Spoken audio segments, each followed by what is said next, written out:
noch was? Einfach machen. Ja, ich habe den Robert einfach machen gehört.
bla bla bla bla bla bla bla bla bla bla bla bla bla bla bla bla bla.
Steph, do you maybe have a weather update for us?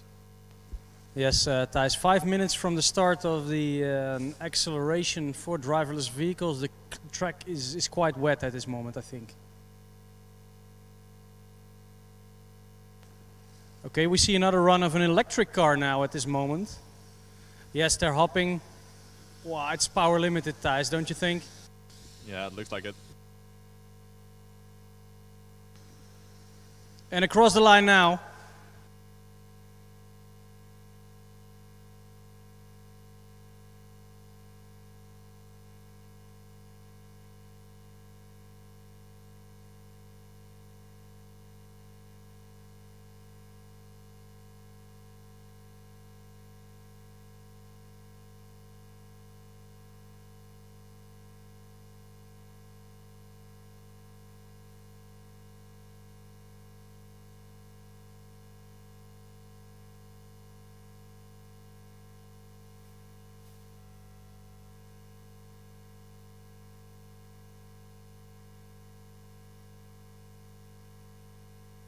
So what we see now is quite an irregular move from the vehicle that has just performed the acceleration run. It's actually coming back through the main straight again, back to the starting line.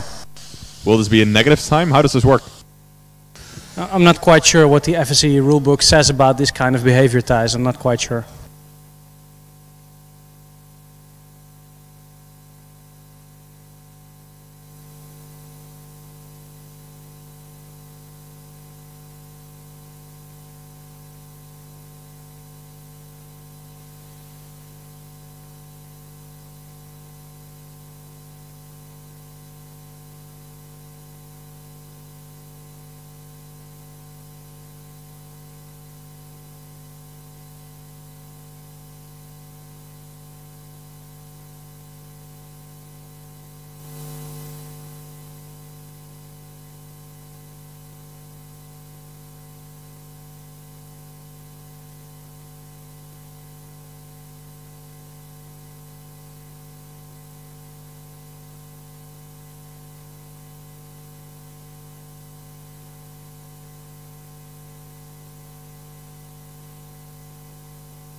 Und du bist drauf, einfach jetzt nichts mehr machen. So lang.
Well, right about now the acceleration track is declared officially open.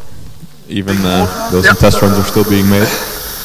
We're expecting the first team to show up in about 15 minutes or so. Jetzt ist er aus. Jetzt kann ich ihn locker benutzen, weil so ist viel besser. Immer noch unscharf, ja. Zum Frieren? Immer hat sich an dem Rad da vorne. Die gehen mal richtig unscharf und dann probier es mal aus, wo Schärfe ist. Du hast hier oben drauf die Taste zum Sprechen, ne? Okay, ja, aber ich muss ja trotzdem irgendwie durch sein. Ja, und steht auf die 1. Du kannst noch ein bisschen heller werden. Mach deine Blende mal einen Ticken auf.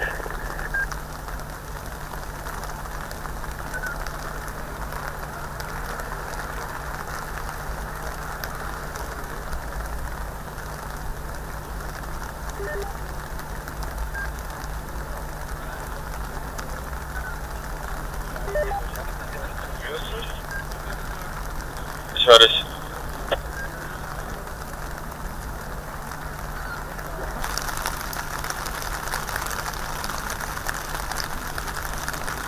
Tobi, nochmal Test, Headset.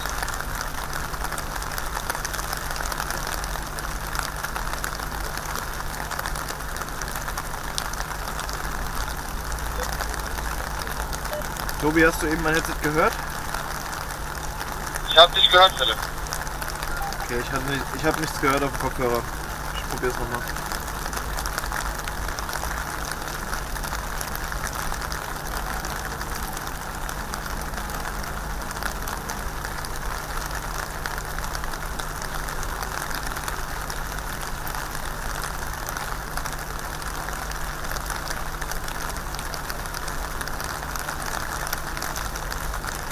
Also du hörst mich, Test.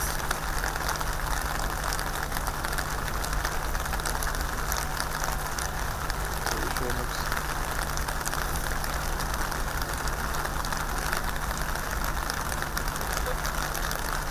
Ich hör's jetzt gerade nicht.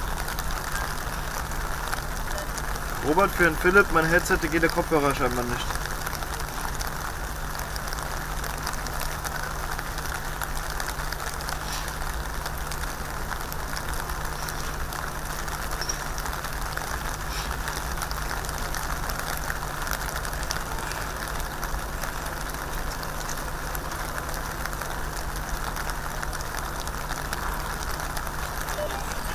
Hallo? Test.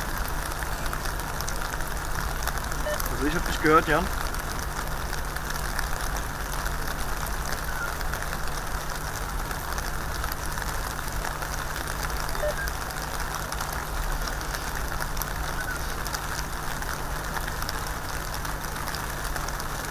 So we have here our pit reporters who just went by the Boxenanlage to see where the teams are. Mickey, what is the latest update about teams that are planning to run the driverless acceleration? Well, we could find a couple of those that are ready. We heard that AMZ is coming, and so they will do their runs in a couple of minutes. And also we talked to Karlsruhe kit, and they will do their acceleration within the next 20 minutes. Okay, so we can see some cars coming up quite fast actually. Well, that's the idea, but you never know what happens in the meantime, but we should see some action on the track pretty soon. Very good. Let's wait and find out. I can actually see the first car coming around. I think it's indeed Zurich lining up right now. Dranbleiben, bis sie hinten wegfahren. Ich muss niemals Publikum oder irgendwo. Immer nur Auto. I think the timekeeping guys are finishing up and should be almost ready to receive the first teams. As noted earlier, there are now 4 teams confirmed, 4 driverless teams confirmed through all scrutineering procedures. The guys from Zurich, AMZ, from Karlsruhe, TU, and from Augsburg, and the last team. I believe it was Hawks, no? Hamburg. Or was it? We'll fix that for you as soon as possible. I think it's the guys from TU Hamburg, right? We'll check it out. Ja, doch, alles klar. Super, danke, wir sind weg. Bis später.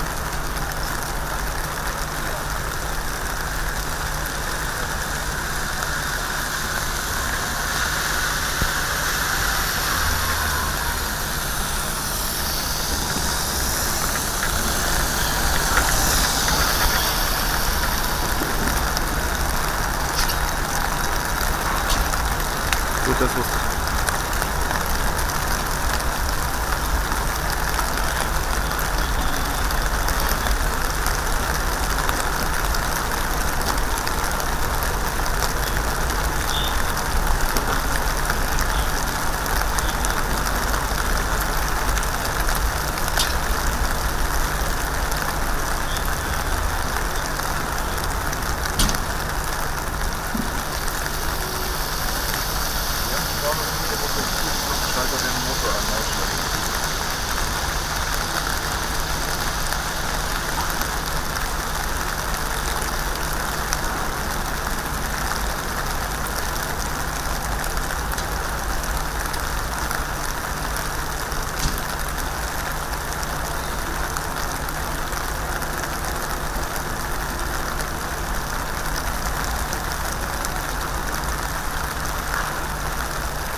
So guys, with Zurich lining up here, it's maybe a good time to discuss how actually the driverless cars work. What can you tell us about the way they navigate through the track, and maybe also for the acceleration event? How does it work? Well, of course, the acceleration event is very simple. It's just a straight line. For the more complex tracks, they are allowed to do a track walk or even a track drive, I think, where they can gather all the information they require for GPS, LiDAR, optical sensors, whatever they want, and they can combine those into basically an image of the environment they're driving through, and the car will navigate through that. And those computations are actually being done in real time, as far as I'm aware, for definitely this car. Yeah, we can also see this is the Zurich car. I believe it's the Zurich car from the previous year. Are all the driverless cars electric, or do we also see some combustion cars in the field? I think this particular car is actually the car from 2 years ago, isn't it? The Zurich car. But yeah, I think apart from one team from Italy, all the cars are actually electric cars in the driverless competition. As of now, the Zurich car is not very driverless. There's a guy steering the car towards the starting position, but they're rolling up to the starting line already. Let's see if this event can get underway.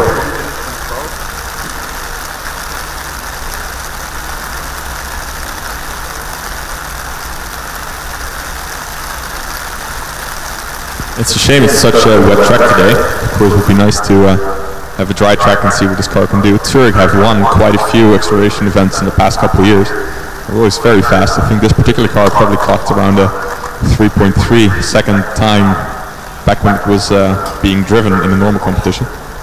So it would have been fun to see what it can do with about 50-55 kilograms less of weight. In the rain today, I doubt we're going to see any times close to 3 seconds, but let's see. Maybe we can also expect some teams to start off fairly moderate in terms of speed and build up speed up gradually as the day increases. What do you think will be the strategy of the teams? I would expect them, I would hope for them that they have had some decent testing and they know what this car can do. Of course, they only have 4 runs, so they don't have all that much time and chances to build up their speed. But let's see what happens. I think we should also expect perhaps quite a large difference in speed between teams. Of course, this is only the very first year that this event is taking place. I've seen the guys from Zurich driving around earlier, and they did look pretty good at times. So I would expect them to be pretty quick. Yeah, I can recall the videos that all the teams had to submit before this competition. We actually saw most of those, and some teams actually were driving quite fast already on the videos, which were updated, I think, a couple of months ago.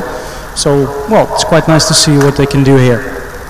Yep, about a month and a half or something before the competition, all teams are required to send a video with a set of maneuvers that they have to make. And actually, there's not a fixed sort of lower speed limit for that, but the guys from Zurich were quite enthusiastic, and they did their little track run at quite high speed. Some teams were a bit slower. That's fine for the vehicle status videos. Yeah, let's see what they can do. I hope they had some decent testing. Have you guys talked to them before on this event? Well, Austin may have talked to them earlier today. Austin, what was your impression of this team? This team seems very well prepared. I spoke to them when they were doing some testing earlier on, and they seemed very confident. So I'm looking forward to seeing what they can do here now. I think they did run into some issues yesterday on the test track, didn't they?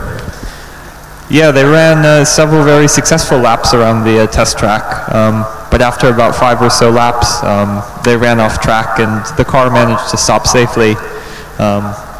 They seemed to think there was some sort of stack overflow error which caused the car to veer off track, but I think they have the issue sorted now.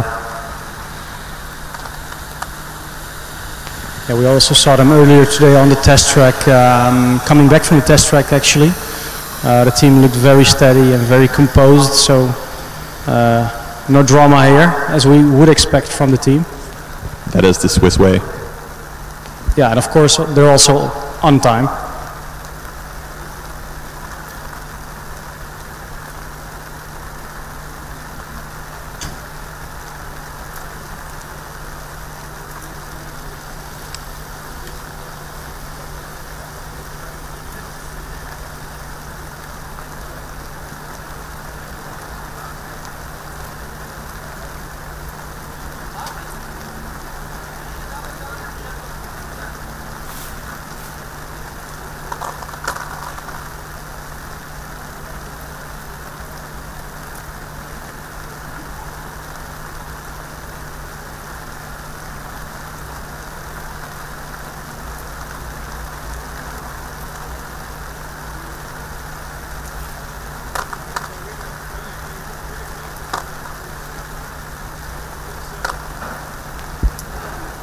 So, Thijs, I do think I see another car lining up at the moment.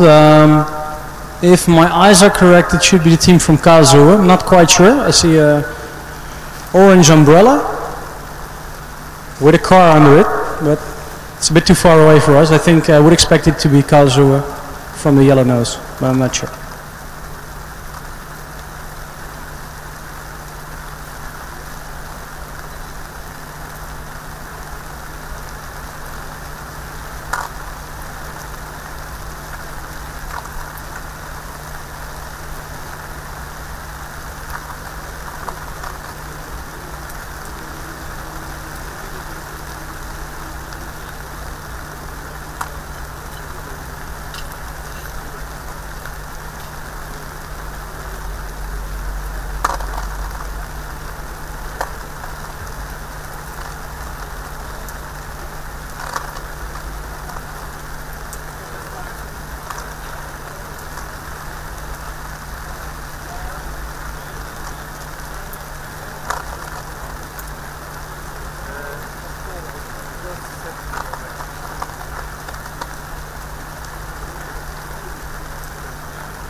So while the marshals are discussing the latest procedures, I am interviewing the driver of the driverless car from Zurich. What's your name? My name is Victor. And Victor, you are the temporary driver until the car is parked at the starting line. Do you also used to be a driver for this car last year maybe? No, unfortunately not. It was only for this event. Okay, so now you're the guy that needs to bring the car to the correct position in order to drive itself safely further. Yes. Okay, I see you also suited up, so that's probably the regulations in order to, well, anything can happen, so you're protected. Yeah, for the competition rules, we have to do everything as if it was a normal car until we get on the track and then let the computer take over from there. Okay, very cool. I'm quite curious to see what you guys can do. I'm not quite sure whether we are ready yet. Of course, this is the first time for everyone, so probably your car will be the first car to compete at the driverless dynamic event for the first time ever at Formula Student Germany. So hands off to that beforehand, and let's see what your team can do.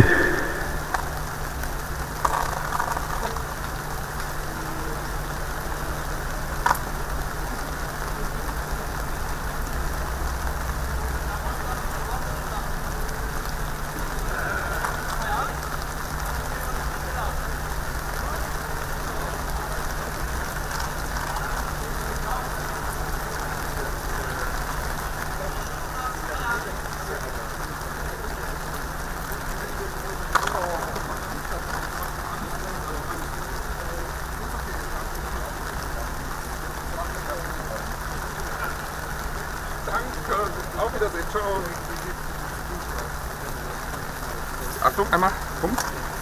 Ach, ist das eng. Steht die noch auf Full Auto? Ja.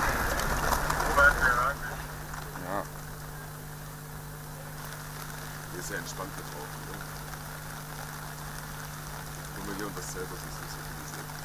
Das wäre natürlich.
So I think we're getting close to the officials finishing up the preparational procedures. And after that's done, we should see the first actual run of a driverless car ever at a former student event. I just talked to the guys from Turk and they told me a little bit about their strategy, and they're gonna build it up slowly. The top speed is limited for now, just for from a safety point of view. In case the car does veer off track, it shouldn't be going too fast in order for it to be able to stop in time to maintain a safe situation. The car is going to be pushed to the starting line now, and they're going to start out at about 60 kilometers of top speed for the first run. And depending on how that goes, they might actually crank up the top speed. So they're expecting times of around, well, a little bit upwards of 4 seconds for the first run, I guess.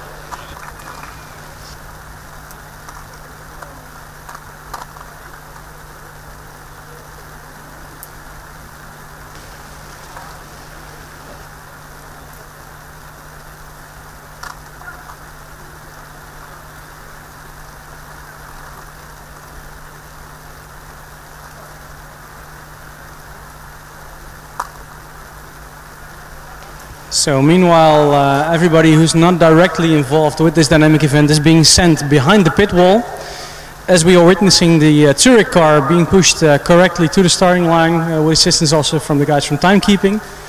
Well, this is quite something. Austin, what do you think? This is the first driverless acceleration we've ever witnessed here in Hockenheim. This is quite something, eh? Yeah, this is really groundbreaking stuff here. It's sort of going to change the history of Formula Student forever, I think, and this is the beginning right here. Yeah, so I'm quite curious what will happen, because to be honest, I've never witnessed a driverless acceleration before. Have you? This is going to be the first time I've seen an acceleration run. I saw a few of the teams doing the driverless brake test yesterday, which is a very short acceleration run. But I'm excited to see the full length here today.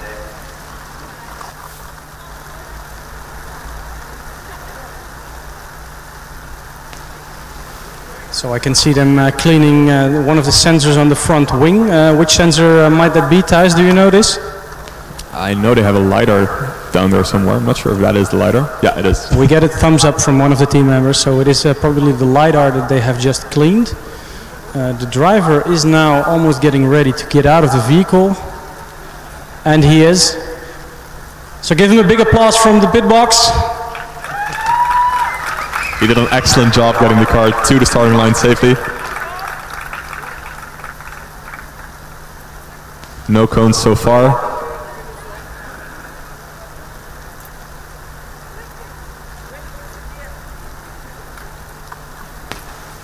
They are actually going to wave flags, I think, Thijs, do you think?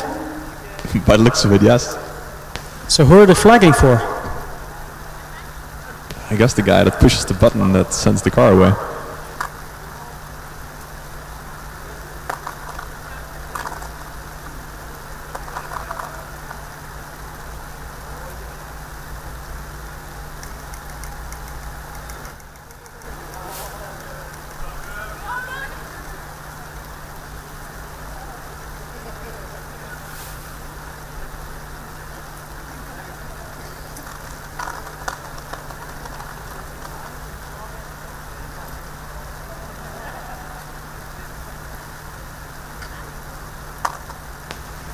It's too late.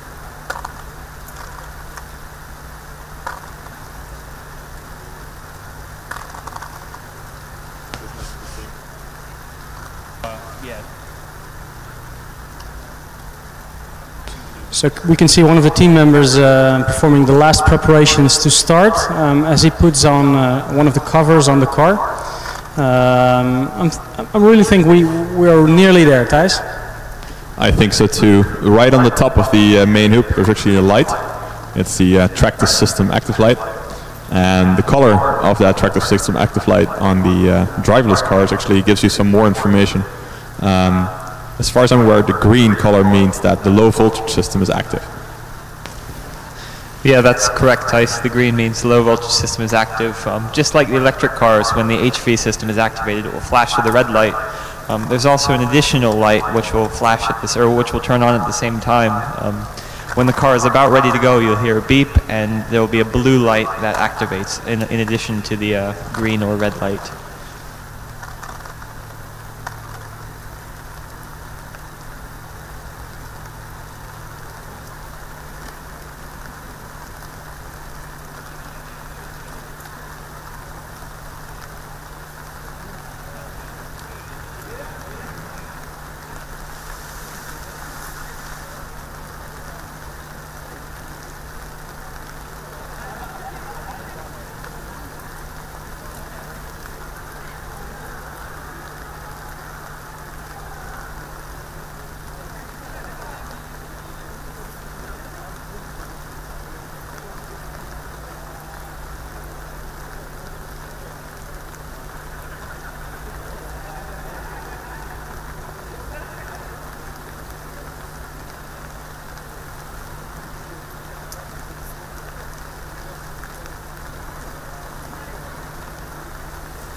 So I just heard from one of the driverless inspectors that we have an entire rainbow of color possibilities on Tishal.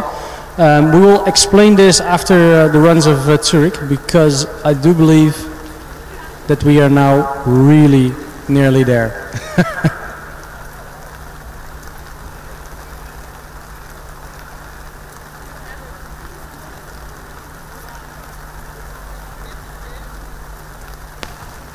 The team members of the Zurich team are now also coming behind the pit wall. They're walking just past us now here on the main straight. Yeah, thumbs ups are given here, so let's find out.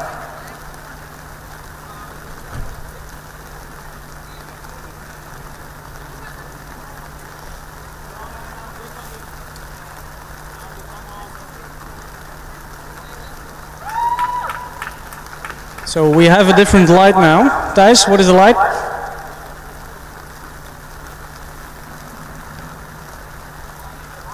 So a light flashing in red means the high voltage is on. One of the team members is picking up the remote control, or at least the start button. Yeah, there is a remote control button that can always kill the car if something goes wrong. It's off. It's off.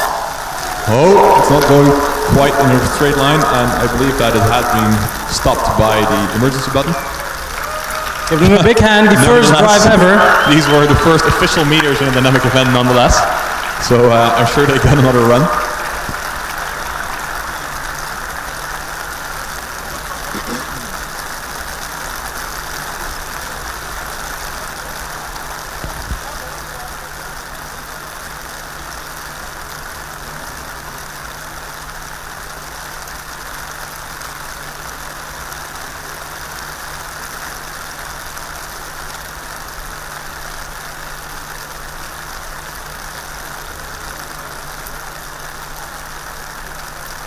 So we have a blue flashing light that indicates what exactly, Austin?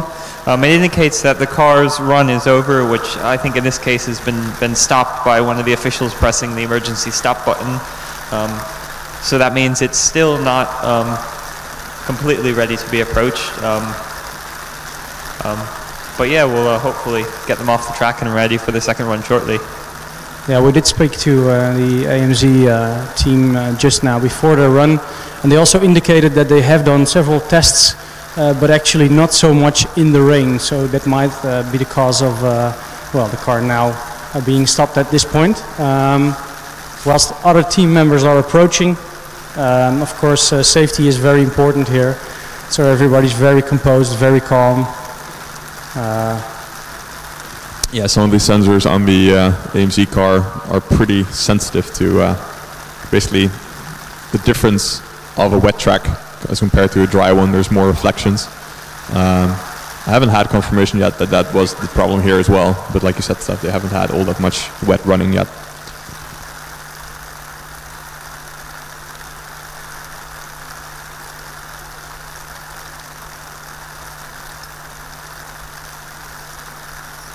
So meanwhile, we can see that the line has turned green again, which means it's now safe to approach.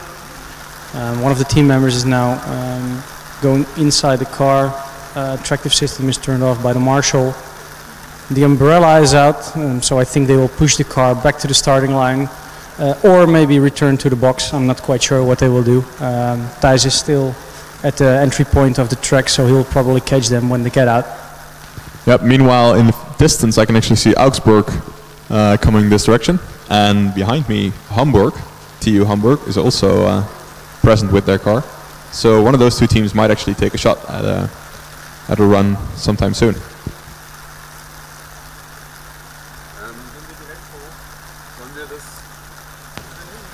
So Thijs, I cannot really remember having this much rain in Hockenheim in the past 10 years that I've attended. Have you? No, I kind of remember 2011 when we had a very, very wet endurance on Saturday night with the electric teams. But it definitely wasn't raining this much over this many days, because unfortunately tomorrow the forecast isn't great either. I think for Sunday some better weather has been predicted, but we'll see when we get there. For now we'll just have to live with quite a lot of rain. Yeah, so this does affect the team's strategy also for this weekend. Normally what we see is that teams will wait until the very end of the closing times for the events in order to have optimal track conditions. How does this potentially work out now in the rain, Thijs? I would say that in general this would just simplify a lot of the strategy, because there's really no point in weather like this to sort of wait and hope that it gets drier, because it just won't. Also the track, I mean, there's going to be much less rubber being laid down.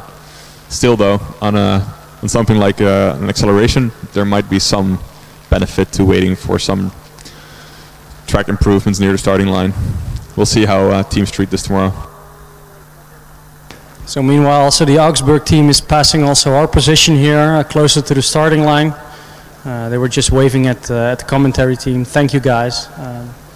I'm quite curious to see whether they can actually color within the lines a little bit better than the Zurich team. Let's find out.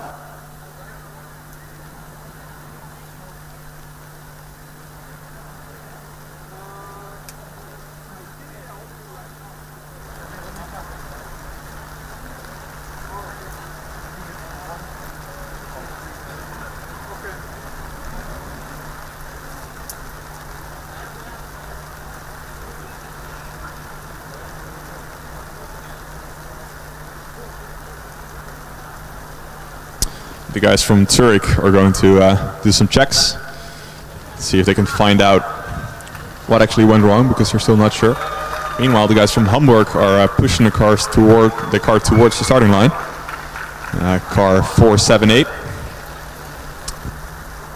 Maybe they will be the first team to finish an acceleration run.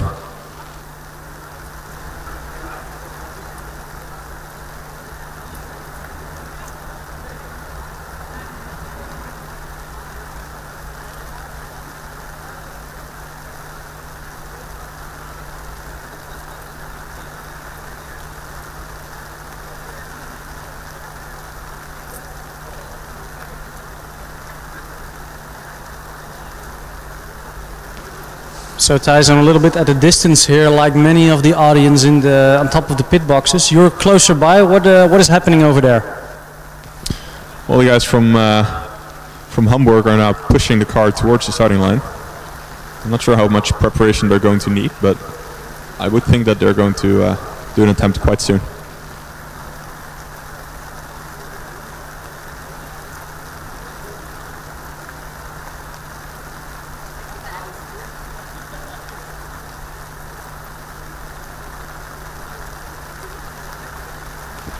Meanwhile, I think the rain is only getting worse, so I guess that's not going to affect the race today all that much.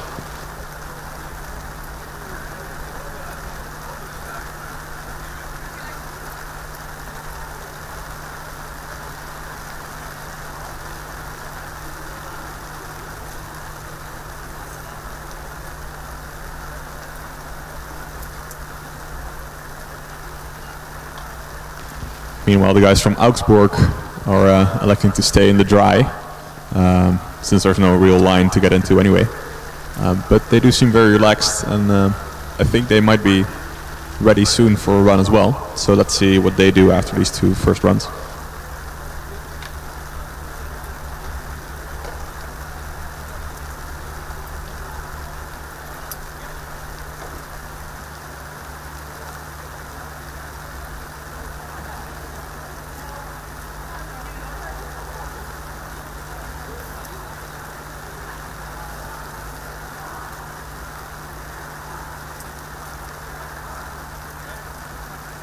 Hamburg too, of course, as required by the rules, pushed the car into position with a driver behind the wheel, who has now gotten out of it. And they're positioning the car in the exact right location. The start and finish are measured with optical sensors. And the car is being positioned to block the first of a set of two sensors at the starting line. And then when the car gets away from the starting line, it trips the second sensor, thereby starting the time measurement. At the finish line there's two sensors as well, which allow us to measure the speed of the car as it crosses the finish line.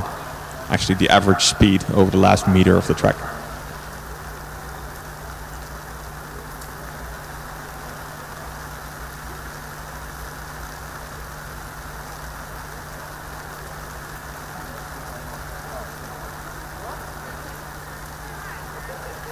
From what I can see, the car hasn't been turned on yet.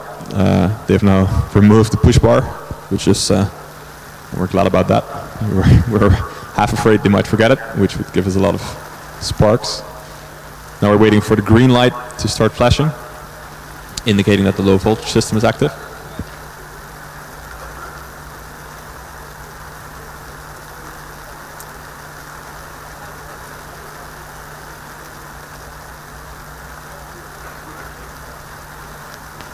So Austin, it is a strange sight, seeing a race car here on track without a driver. It is very eerie. You get so used to seeing drivers in cars that just, even though that there's, all the technology, it's just a bit weird seeing the car go down the track with nobody in it. And it's kind of like when you're driving down the road and you see a dog hanging out the passenger seat and it looks like it's driving. It's a similar sort of sensation you feel when you're not expecting it. I think the low voltage system is now on.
So I just talked to the driver from Hamburg a little bit, and it has rained a lot in Hamburg over the last 3 weeks. So they did do quite some testing in the rain, while the blue light is on, indicating that the high voltage system is now active. They did quite some testing with and without drivers, had some issues, but had some decent running as well. I think they're quite confident that they can finish this run successfully. Like AMZ, like the guys from Zurich, they also limit their top speed just for safety for this initial event. Let's see if they can get the car off the line properly.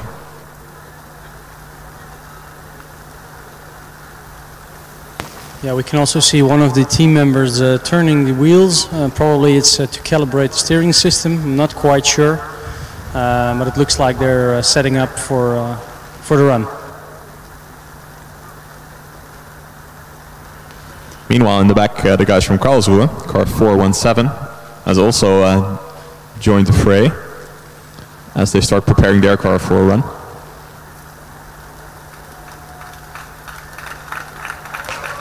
So that means that all 4 cars that are through scrutiny all the way are now here as Hamburg gets ready for their run.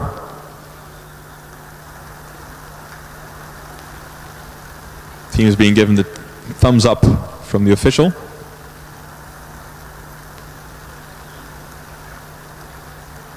Red light on, green flag. Brakes are still on. Yellow light. And the car's off. Some wheel spin. And it's going in. Ooh, it's swirling quite badly. And it completes the first ever driverless run at Hockenheim. That was quite spectacular. The car stops immediately over the finish. But that was a successful run. Big cheer from the team, guys. Well done. Very well done.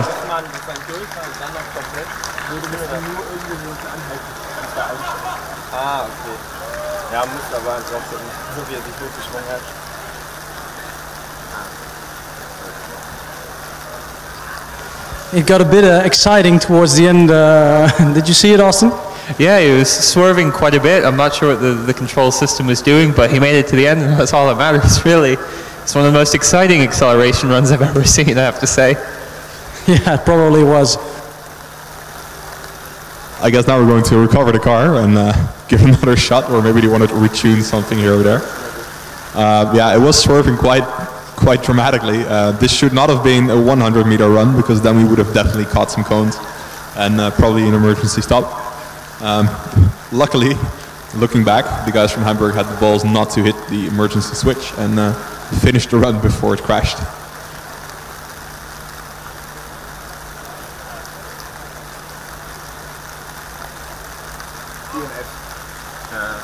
So while the car from Hamburg is being approached by the marshal and probably is being pushed away by the team members, maybe it's a good time, Thijs, to talk about the other car that has just joined the fray. Did they snuck in via the different route? Yeah, both Karlsruhe and Hamburg too, by the way, they came through the back door. Unfortunately, we're now getting news from the guys from timekeeping that this was actually a DNF for Hamburg. Before the car crossed the finish line, the emergency button was pushed because of the traumatic swerving of the car. I'm sure they got another shot though, but this run didn't count, unfortunately. Although they made it across the finish line, which is an achievement in itself, of course. So maybe to repeat this again, there was some cheering on the grass, on the grandstand. This run that just happened was a DNF. That's what you're saying, Thijs? Yep, this does not count as an official, fully completed run. And it was because the emergency button was pushed just before the finish line, correct? That is correct. So they will be able to complete, I suppose, the next acceleration run. So that does mean that until now, for the two runs we have seen, nobody has officially completed a dynamic event yet. But there are two cars with still 3 runs to go and 2 other cars who have all their runs left. So they must complete, all the cars must complete this acceleration run. I'm having no doubts there. Well, having no doubts might be a bit strong, but as of now there are 2 more teams, Augsburg and Karlsruhe, might be very eager to have a shot at being the first car to properly finish the first run on the first dynamic event for the first autonomous event at Formula Süd in Germany. So let's wait and find out. At this moment all the teams are not really looking like they're in a hurry to get to the starting line. Maybe they're waiting for the rain to pass, but our intelligence says that it's expected to rain the rest of the day, right, Austin? Yeah, I'm just glad I'm not camping this week. it's awful weather to be out in the campsite. But yeah, it doesn't look like it's going to stop anytime soon. Meanwhile, the guys from Hamburg are pushing their car away. I would think they're going to join the other 3 teams at this side of the track pretty soon. The car from Karlsruhe, car 417, had their low voltage system on a while ago. I think they're doing some checks. It is off now again, so they're not making any attempts right away to get to the track. Augsburg now has their low voltage system on as well, indicated by the green lights at the top of the main hoop. As AMZ from Zurich is still doing checks on why the run that they just attempted failed.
The driver from the Karlsruhe car is getting into the car.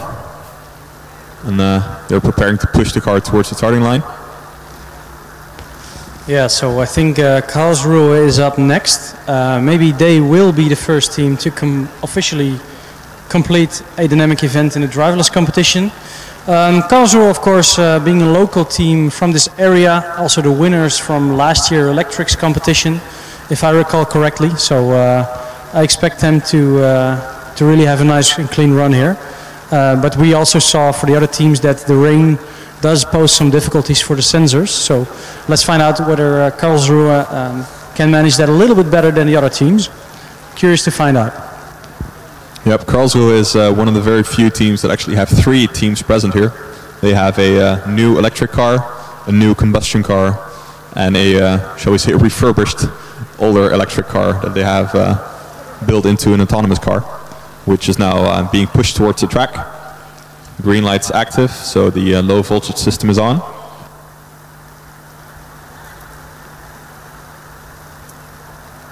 So I'm going further along the acceleration line already to see more the end. Thijs will cover you on the starting position. Karlsruhe, of course, being a very large team from the area. Always in the weekends, a very large crowd is present for this team to cheer and support. Quite sure they're also here at this moment. I see the green light on, Thijs. So let's wait and find out.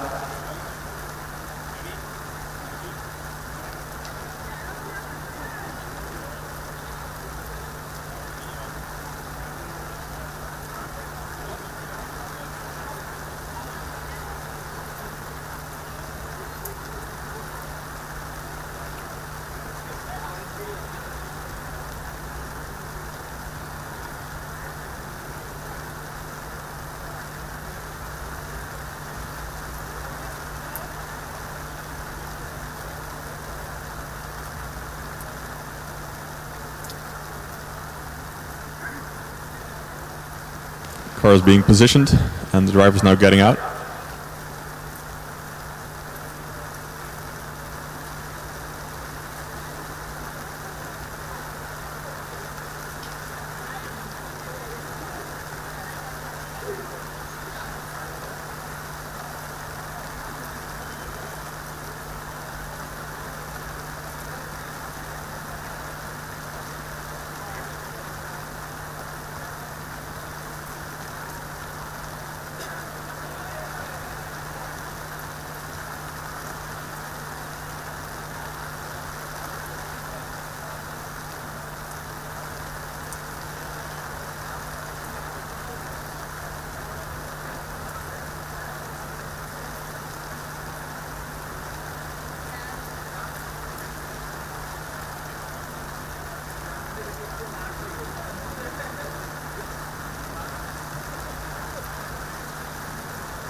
I just had a little talk with the driver, the guy that got the car to where it is now. Like the other 2 teams, their sensors are a bit sensitive to this type of weather. They have driven successfully this morning, so they're looking forward to it and they feel good about it. But we'll just have to see. They did quite some testing, not in rain like this though.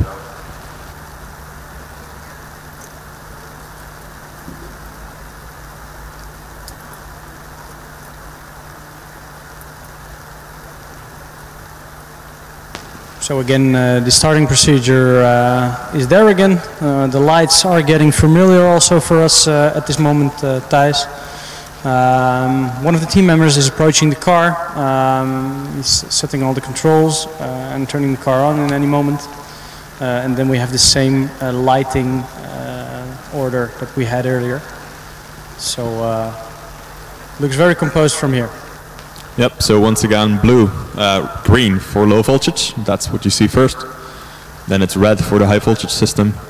As soon as the blue light turns on, not the blinking blue light, but the steady blue light, that indicates that the autonomous system is ready. As soon as the car actually starts moving, we should see an orange light on the top of the car. If we see a blinking blue light at any point, that means that the emergency stop has been pushed. It'll also indicate a DNF if that happened before the starting line. After a successful run, the car should go back to green as it is now. Curious to see whether Karlsruhe can actually complete this run, because I do see the Zurich car and also the other cars getting ready to nick the title of first dynamic event in a driverless vehicle ever. But first Karlsruhe, let's see what they can do.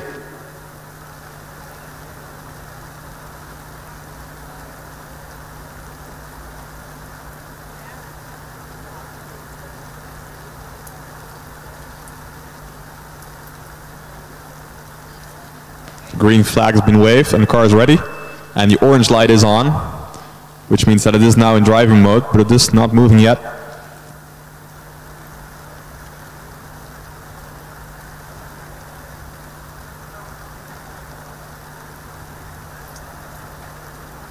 I can feel the tension here, Thijs.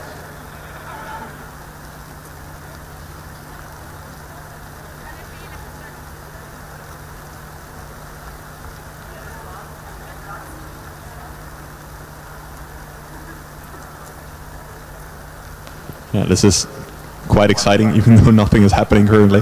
The brakes are not on anymore, and the red light is blinking, so high voltage is active, and the orange light indicates that it is in driving mode.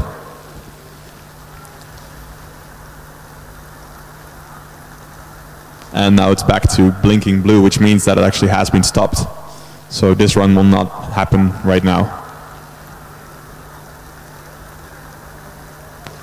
Quite sure Zurich is happy with this, because they are approaching the starting line to get back in there to see whether they can be the first to complete the run. It's getting a real show here.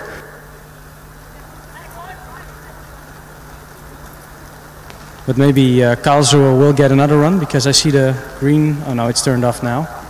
I'm not quite sure. Thijs, can you see it from up close, whether Karlsruhe is allowed an extra run? I'm not sure. I don't see the driver approaching the car yet, so apparently they're not planning to move the car away from there as of now.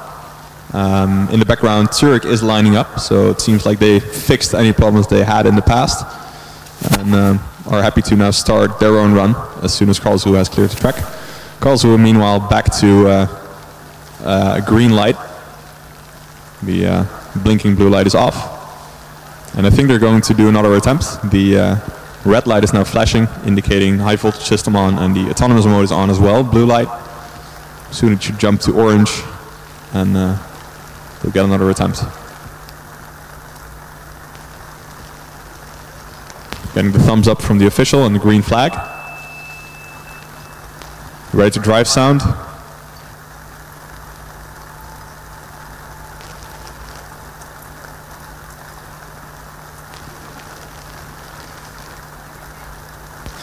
I am starting to think it doesn't like the rain, Thijs.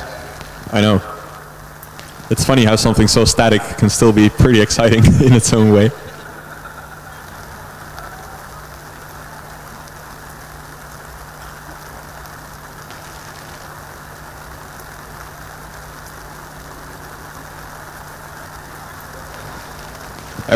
Everyone is waiting with bated breath.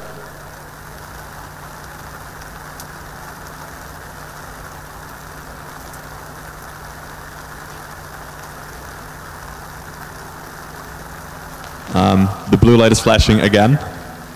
I think I'm hearing that in their normal procedures they have a syncing operation where they need to sync up the, I guess, the timing of the cameras and the LiDAR, which might be what they're doing in that interval between actually starting the car up and running it. But they're not actually getting past that stage, unfortunately. So the driver is approaching, and I think they're going to push away the car now.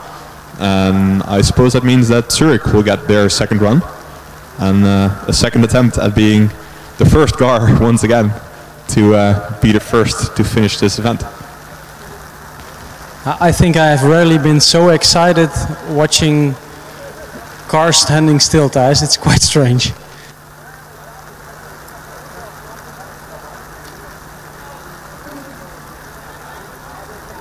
But I suppose it's also now a little bit the prestige of being the first car to officially complete an event. So that's also maybe the reason why Zurich has applied some pressure of standing really in front of the dynamic area there. Thijs, you're going to watch it from more closely. What can you see? I see a very broadly smiling driver in the Zurich car. Sorry.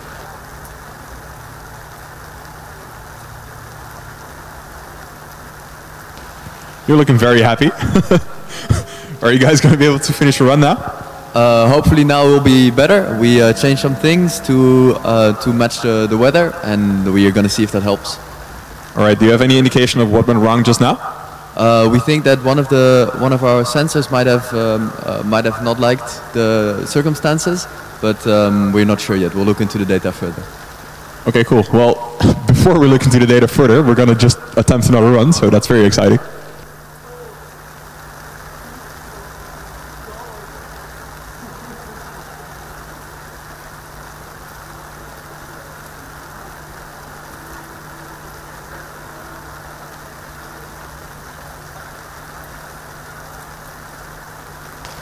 So while the Karlsruhe car is being pushed back, the Zurich car is approaching the starting line again. The other two cars are biding their time in the dry, maybe wanting to see what happens first before they start getting themselves wet.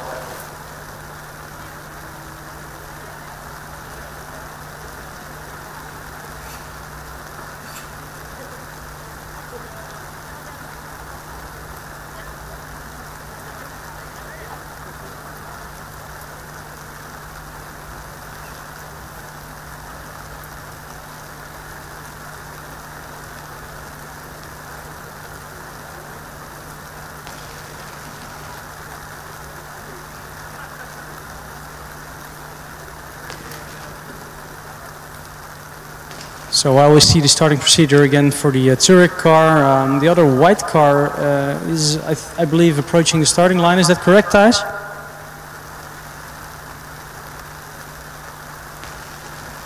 Thijs is just having a chat to see what they will do. Not quite sure yet. Whilst Zurich is starting their car again, the driver is out. He's on his knees now to reset the controls to make the car start again. Let's see if they cannot hit any cones and complete the acceleration time this way around. Yeah, the guys from Augsburg are eager to get to the starting line as soon as Zurich did their attempt. Like the other teams, they aren't per se super confident about their ability to drive in these conditions, because it is just very tricky for the sensors. So it's a shame that that it's so rainy nowadays. But let's see what Zurich can do.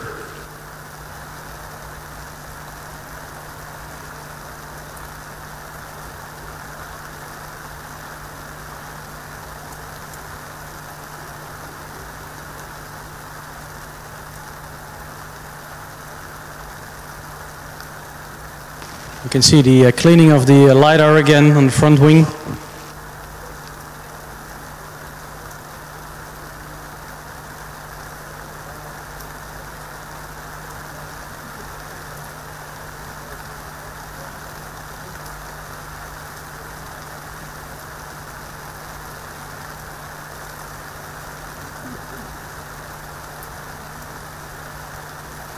I think in their previous run, the car 433 Zurich made it to maybe the 6th yellow cone or something. Let's see if they can break their personal record with this one.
Right, Zurich has gone through their startup procedures. The autonomous system is on, the high voltage system is on. Now waiting for the sign of the official to get on their way. I see one thumbs up from the timekeeping guy.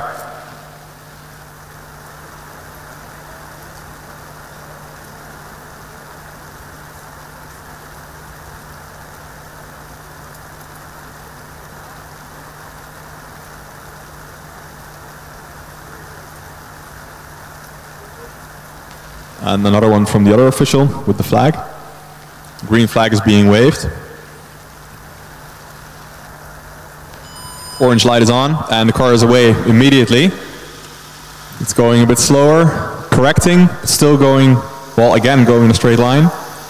And I think that is a successful finish because I see an orange light from here, and that is actually the first successful finish of a driverless car on the acceleration event. So give him a great hand, guys. It was Zurich who showed up the first.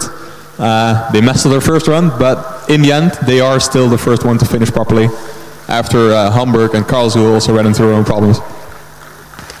Yeah, that was a very smooth run. There was a little bit of correction back and forth, but not nearly as severe as we saw in the previous runs. So hopefully they can build on that and improve their time.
I can now see the car from Augsburg being wheeled up to the starting line.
Drivers getting out of the car, the team are making the final few preparations for this acceleration run. You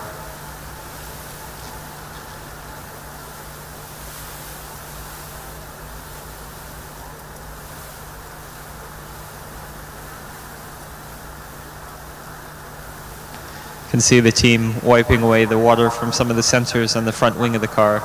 Hopefully it doesn't cause any issues with all this rain, because I think achieving a driverless acceleration run is tricky enough, and then you throw in all this rain and it becomes even harder to accomplish. So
The HV system is now active, as you can see by the red flashing light. And the steady blue light shows that the car is ready to go into autonomous mode as soon as the official or the team activates the car.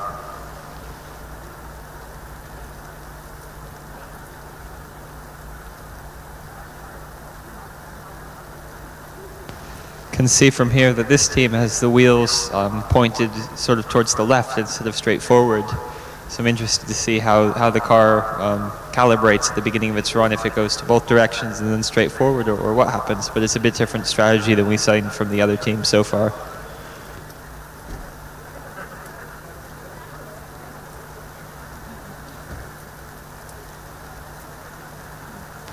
Yeah, so this is the only car we haven't seen so far. Let's see what sort of approach they take. There's some discussions going on. The high voltage is on. I think the autonomous system is also already on. I see a blue light below it.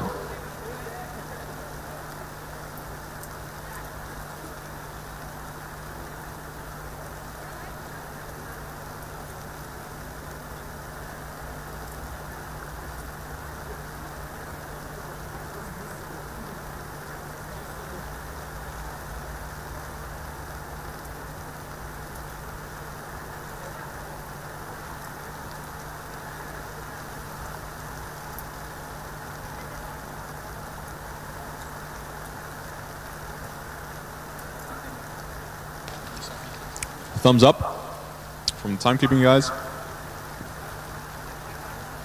Flag's being waved, and the orange light is on. Augsburg is clear to go. I see a calibrating maneuver from the steering wheel, but a red flag immediately following that.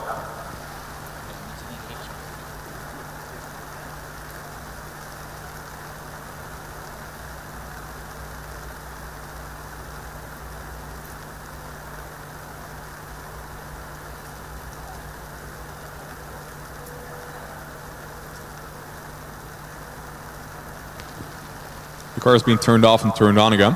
I'm not quite sure what happened, but I saw a sudden move of the steering wheel to the left and then back straight again, and that caused the official to wave a red flag and then terminate the run before it actually began.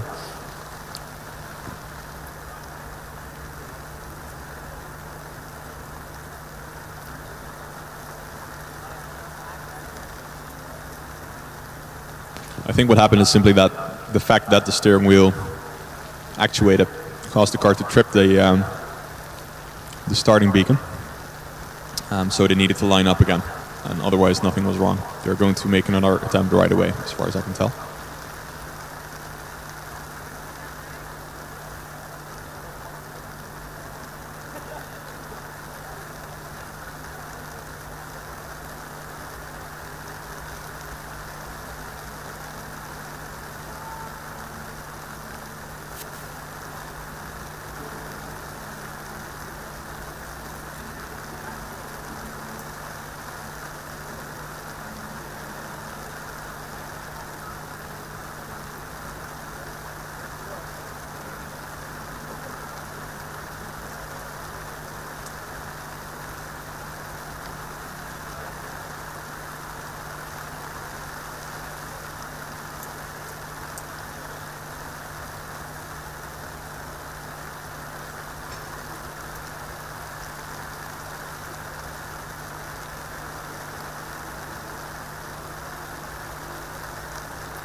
Looks like the car has been reactivated with the HV system active and the blue ready to go light on.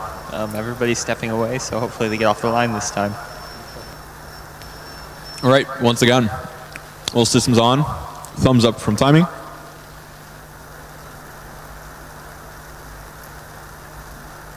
Green flag, orange light on.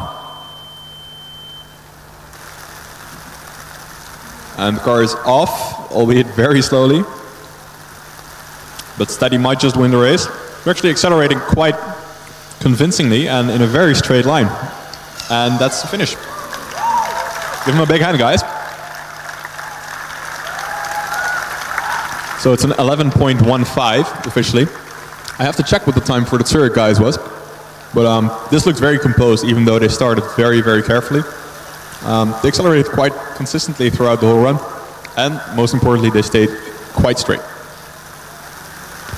Yeah, Thijs, it was very straight. Once they got down by me, I'm about a third of the way down the course, and they picked up acceleration then. But the first part of the run, they were very slow. But I guess it's better to have a good, safe first run, and then they can build on that for the next few.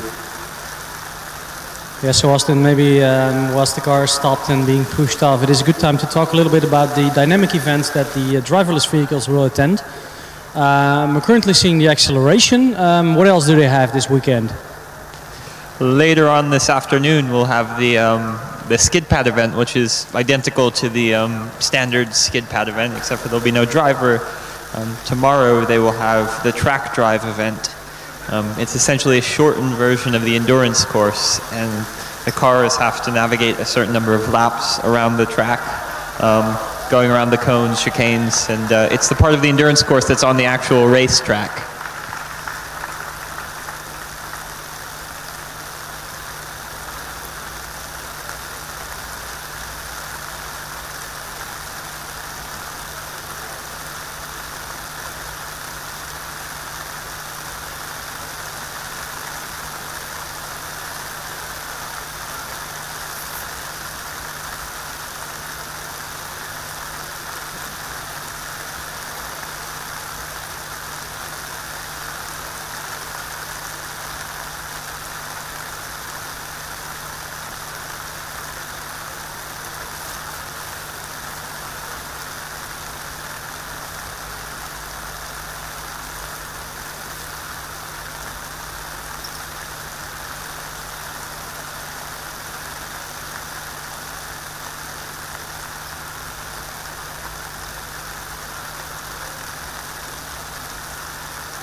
So, on the starting line now is the team from Karlsruhe again. We saw them attempting 2 earlier runs before.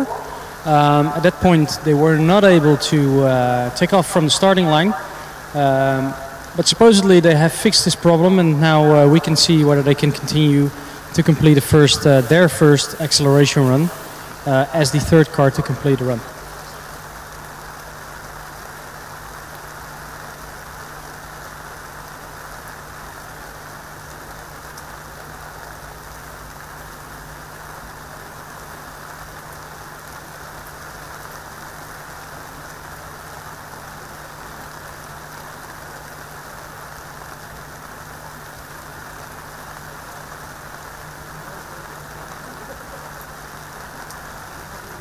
So while the Karlsruhe car is being pushed to the starting line, this is probably a good time to remind all the teams to fill in the commentary questionnaire.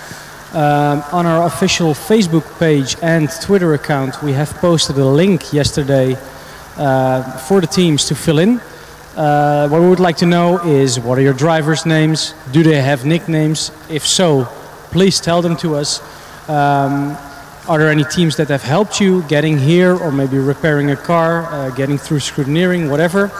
Other things, hashtags on your car, slogans on your wings. Please inform us. So in the race weekend with the full grandstands, we will know everything about your team, your car, what we don't know already based on the design reports and other documents that we have. But we want to know the nice stuff.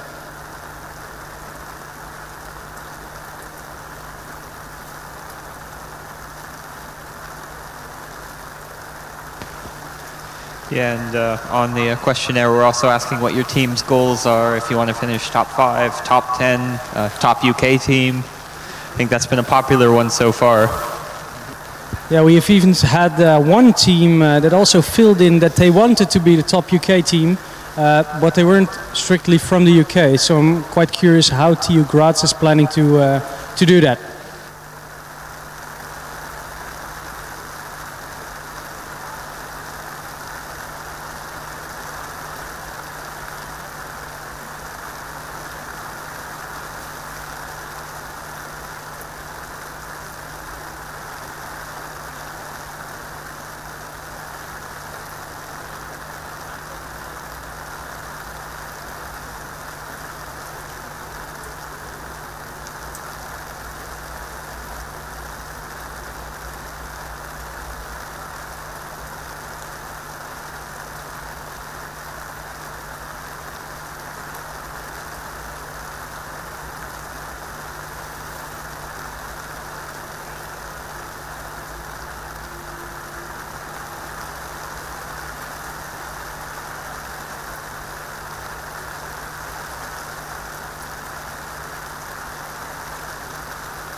As you may have heard, the car is now just about ready to go. The HV system is active and the blue light is on and the green flag is waved. Let's see if they're more successful this time. So the orange light, we have seen it before on the Karlsruhe car. Let's see if they can start.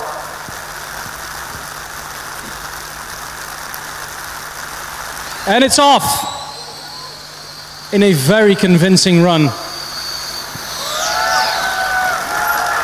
Wow, that is a very fast time of 4:98. It's really fast.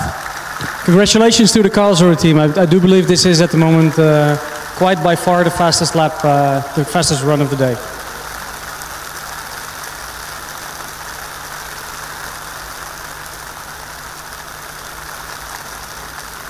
So actually in full wet this is quite an impressive time. I'm standing here at Thijs, who knows all about the milliseconds, as some of you might recall from last year. Thijs, if 498, to put it into perspective, what is this in terms of speed? Well, in the full wet, this actually isn't that bad in general terms.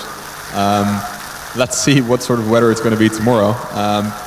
I think we're going to see quite a few, at least combustion teams, even struggling to get way below this time. The fastest time should be still closer to the 4-second mark. But let's see what happens tomorrow, and let's see if today maybe someone can beat this. Of course, we still have 2 runs for Zurich, and 2 or maybe 3 runs for Karlsruhe. Yeah, so what we can see is maybe that the teams are getting better and better and adapting to the weather conditions, which are still very wet at this point of time.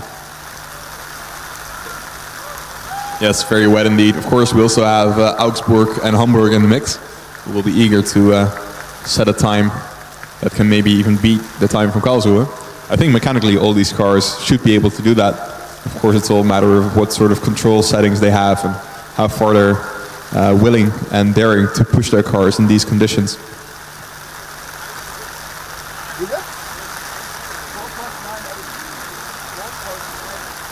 So the driver of car 478 from the TU Hamburg is now in the car. Let's see if they are going to do a run. I do believe so, because I see a guy with the laptop and also see the main kill switch being put into the car. So they're definitely not returning back to the pits, but approaching the starting line as we speak. They've also got the low voltage system active in the car. As they push it up to the starting line, I can see the light. I couldn't, because it's under the umbrella, so to keep the driver of the driverless car a little bit dry.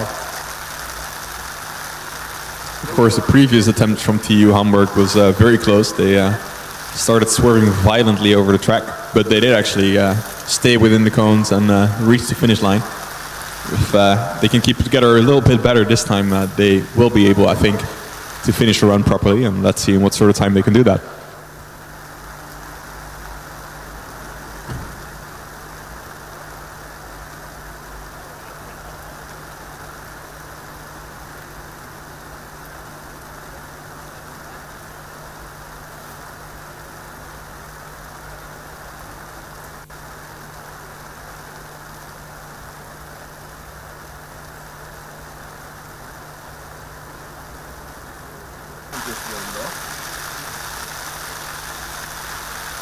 Cars being carefully positioned and the drivers getting out.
Looks like the car is ready to get the green flag once it's been activated.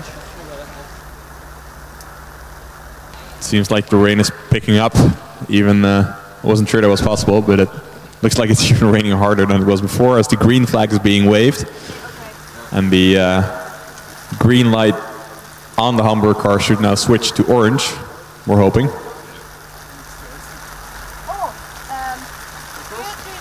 Looks like a team member is approaching the car. Not sure it's gone to plan. I think the main kills, well, the dash kill wasn't on yet. So I think the high voltage system might not actually be on yet.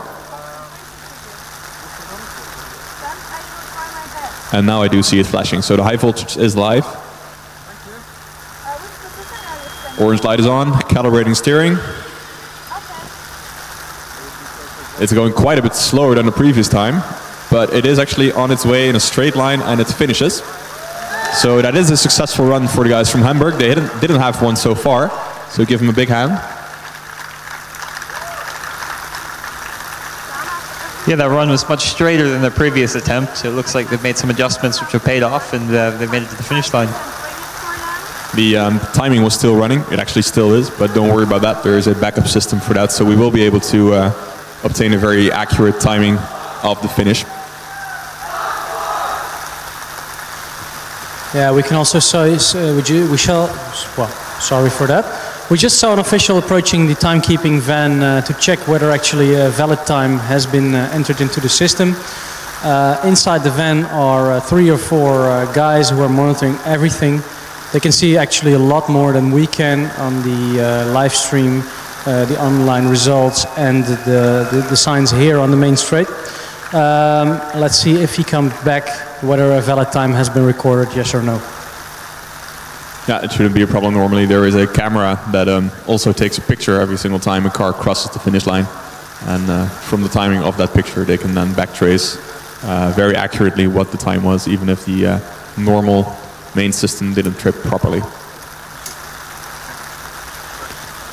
I did see this car when the starting button was pressed that the wheels steered a little bit to the left and the right. Maybe it tripped one of the systems, so that could have caused the time not being displayed to us at this moment.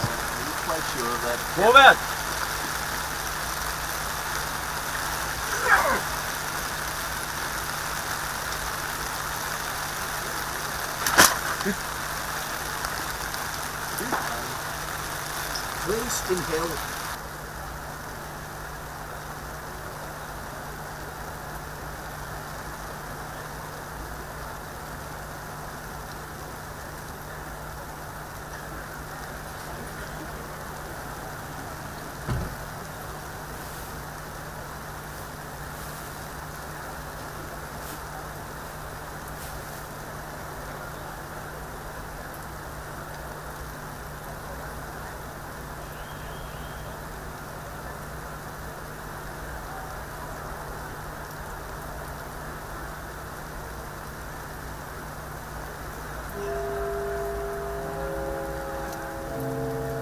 Meanwhile, the guys from Zurich have lined up their car again.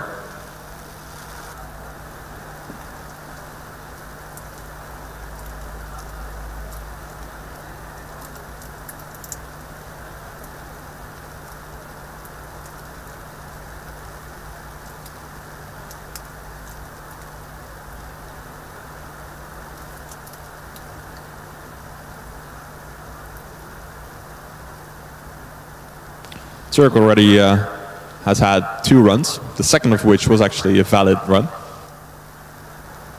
The time of that was an 8.85, so it is a bit slower than the time from Karlsruhe that we saw earlier. Let's see if they can get closer to the 4.98 that we saw from Karlsruhe earlier.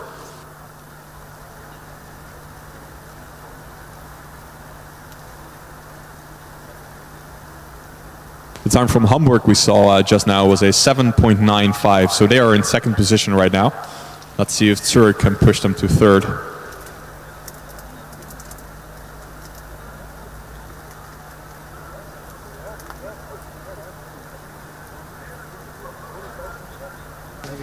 Yeah, we're also getting some messages from our live stream viewers all around the globe. We can get messages from people who cannot concentrate at this point at work because they are viewing the live stream. So big shout out to everybody who is watching and especially the guy who just sent me this message. Eric Schmidt, I know you're watching. Please continue back to work or come here.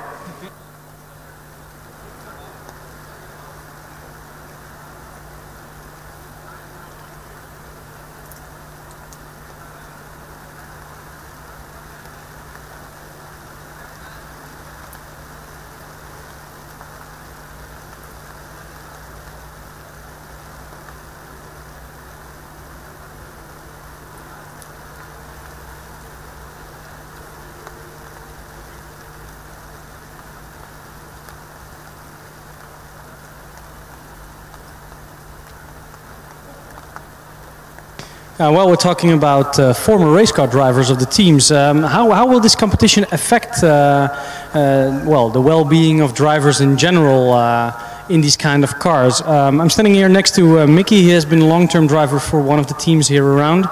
Mickey, what do you think of this competition as a driver? Well, mixed feelings. I mean, it's awesome to see because it's very spectacular and it's very awesome to see the technology that has been involved. But as a driver, you just want to sit in the car and drive yourself and be in control. So a bit of mixed feelings. But maybe no driver is better than a driver. I can remember discussions we had in our team in the past that at some point the car actually could perform in theory better than the driver. Do you agree with this? Yes, but I mean the whole charm of having a driver is that he can make mistakes or outperform himself or have a bad day or a good day or make mistakes. I mean, if we look at Formula One, that mistakes are also nice to see. Meanwhile, the green flag has been waved and the orange light is on and Zurich is on their run. Pretty exciting push off. The car, of course, is being speed limited, so you can see that it reaches top speed quite quickly. It was a very, very convincing lap from Zurich. A nice straight line, picked up some speed halfway. We don't have any time yet. Maybe also the timekeepers have a little bit of difficulty with the rain. I'm not quite sure. Once we have the time, we will of course relay this back to you.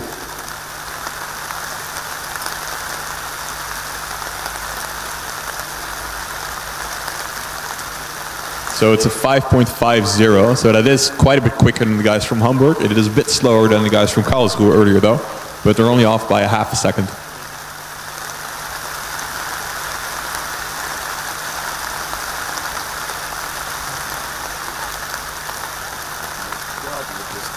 The guys from Zurich, as I said earlier, were limited, and they still were just now at about 60 kilometers an hour top speed, which is also the speed at which they crossed the finish line. Karlsruhe appears to have tuned their car to go a bit faster at top speed, so that might have gotten them those half a second extra. They crossed the line at 66 kilometers an hour, I think.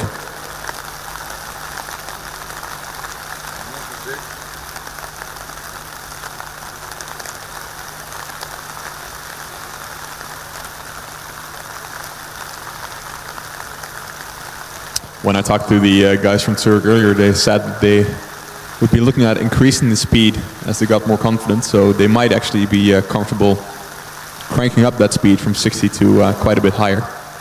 So maybe they can go quite a bit quicker in their next run if they have time for that. As Augsburg.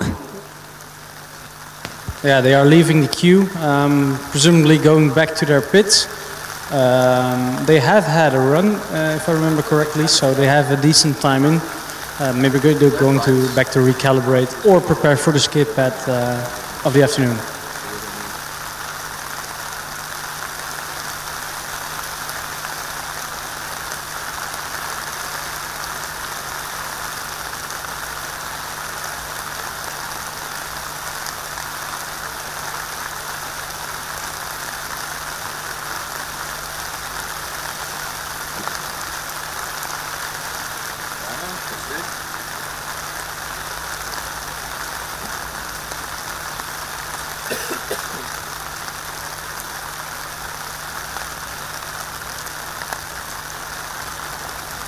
Where is your current position?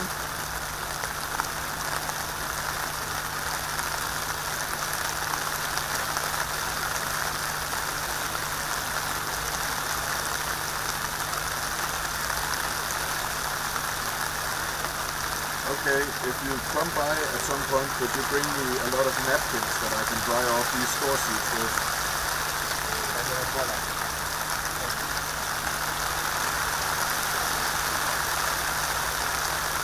That would be perfect, thank you. All right, we do have an update from the guys from Augsburg. It's a bit sad news, unfortunately. They did have a run just now, but that didn't count because of the emergency switch being pushed. Unfortunately, they will not have time to do a run, even though acceleration will be open for another 45 minutes. As it happens, they share an accumulator with their electric team that is running this year with a new car. And unfortunately, that team now requires the battery to go through e-scrutineering. So the Augsburg guys are now required to go back to their pits and basically give their accumulator back to the other team. So they will unfortunately not be able to run another time in this event. Yeah, I am curious whether they will be able to run in the afternoon then in the skid pad. I'm not quite sure how the regulations work out on this field, because the sharing of accumulators between two teams we have never seen before, so this is the first time. Of course, we can imagine teams sharing parts between their driverless car and their electric car. Especially the accumulator package is one of the most expensive parts in the car. Not all teams have enough funds to have two full battery packs over there. Meanwhile, we are heading back a little bit to the two cars in the dry to see what the updates are there.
So there's not that much activity right now. The guys from Hamburg I just talked to, they're recalibrating the car, changing some parameters, and they are planning to go out on another run in a little bit. Guys from Karlsruhe are also still here, although there's not too much activity around the car. And at the same time, the guys from Zurich are pushing their car in this direction again. So there still are 3 cars, all of whom have 1 or more runs that they are allowed to do if they want to.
Alright, so a little update.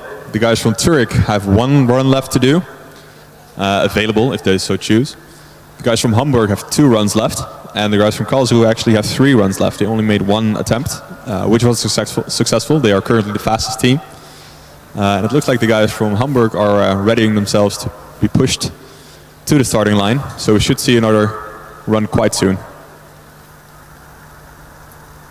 Yeah, I just spoke to the Karlsruhe team, and they indicated that they have 3 runs left, already being the fastest car on track, so they do have time to wait out for the other teams.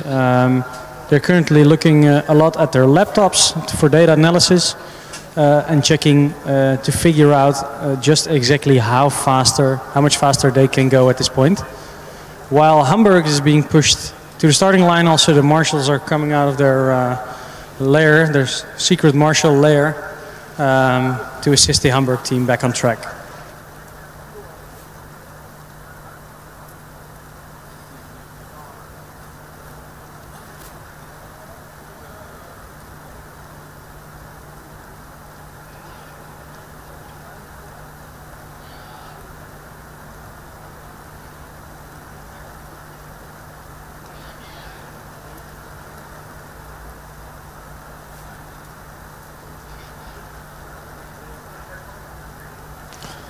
Hamburg has rolled up to the starting line. This is their 3rd run.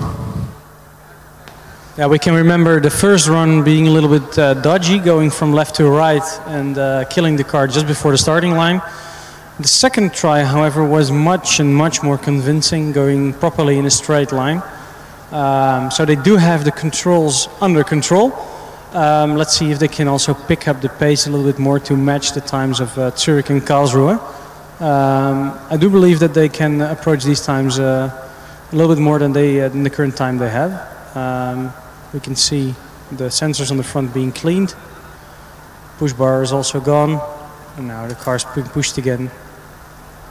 Tomorrow we have I think about 80 cars doing almost exactly the same ritual, so pushing the car to the proper position. Of course, they don't have all the different colors on the car. The electric cars, however, do have a tractive system active light. For a combustion car, of course, we can just hear it, which is also nice.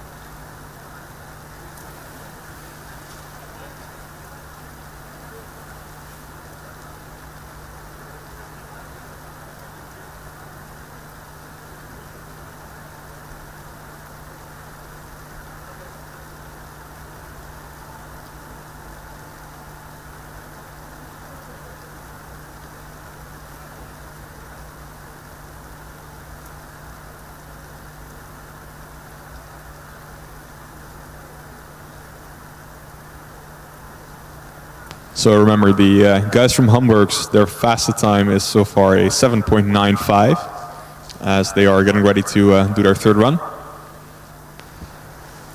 Yeah, if I remember correctly, also this car has some the steering wheels. They will move just now. It happened the last 2 times. Tractive system is on. Orange light. We see the steering, and it's off. Oh, it's going quite a bit faster than the last time around. Yeah. Swerving towards the end a bit again. Yeah. But yes, that does constitute a fair ride. Let's see what the time is. It was a fairly amount better than the previous run. Let's wait for the times. I think it's a 5.92, so that isn't quite as fast as the guys from Zurich and Karlsruhe, but it is a very significant improvement over their previous time by more than 2 seconds.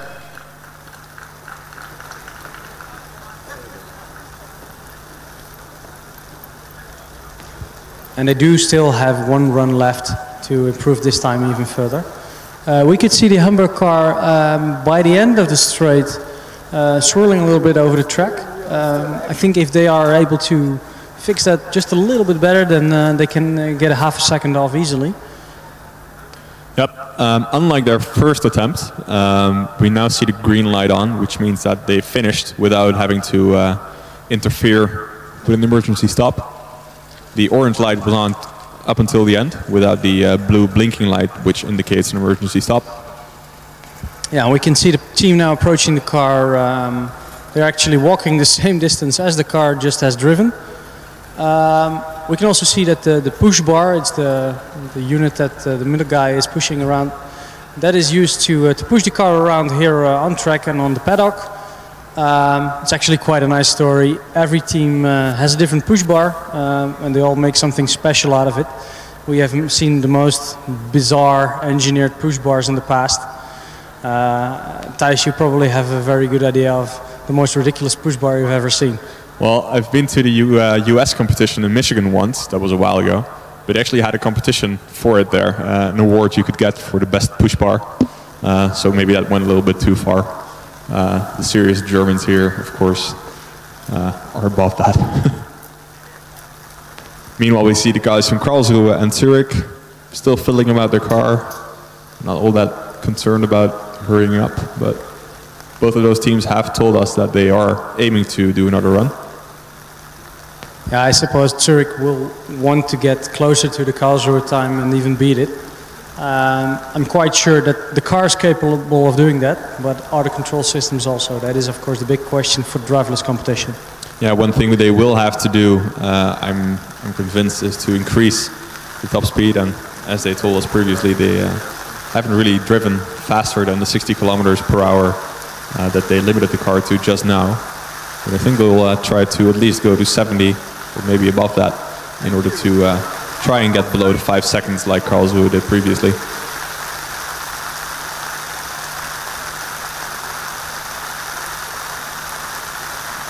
We just got confirmation from the officials that because the Hamburg car was swerving again towards the end, even though the car wasn't being stopped by the remote control, it still doesn't count because the car is supposed to drive in a straight line.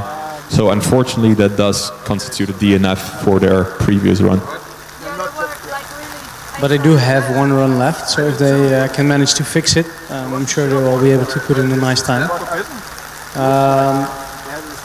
What can we tell about these cars, Thijs? They are, all of them I think, cars that are reused from last year's or the year before. These cars all have driven at competitions. What happens when you reuse a car for the year after? What do you have to fix? Well, I think one of the aspects that is interesting is that for most of these teams, it's basically a completely new team of control experts and students that are more into electrics, control systems, all that, as opposed to sort of, shall we say, a full team of mechanical engineers as well. These new teams then inherited these cars from the previous year's team and took these cars and built sensors onto them and programmed control systems for them.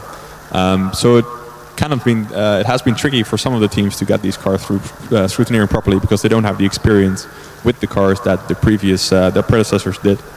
But for these 4 cars at least, it all worked out up until this point regarding scrutineering and such. Yeah, and in between the break between acceleration and skid pad, we will also do a check about at scrutineering. So to see whether at skid pad we might expect some additional cars to join the field. And also give you an update on the track conditions of the skid pad.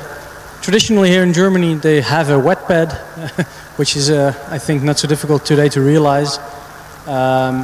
This does mean that we cannot use our usual jokes about the wet pad being wet, because all track is being declared wet today. Teams are waiting still, Thijs.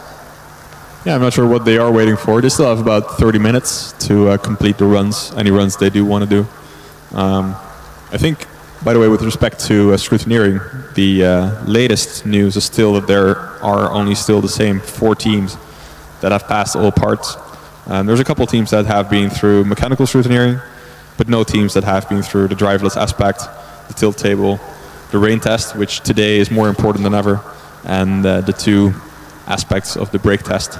So I'm not all that hopeful that we will see more cars running today, more driverless cars, but we still have some time. The skid pad event will close only at 7 o'clock, so we have quite a few hours left to get through those checks, and maybe 1 or 2 teams will be able to do that. Meanwhile, the guys from Hamburg are pushing their car back in this direction. They still have 1 run left. They'll be eager to try and improve on the 7.95, which is the time for their only valid run they have done so far, because the other 2 runs ended in the very dramatic corrections of the car being carried out, swerving left and right over the track.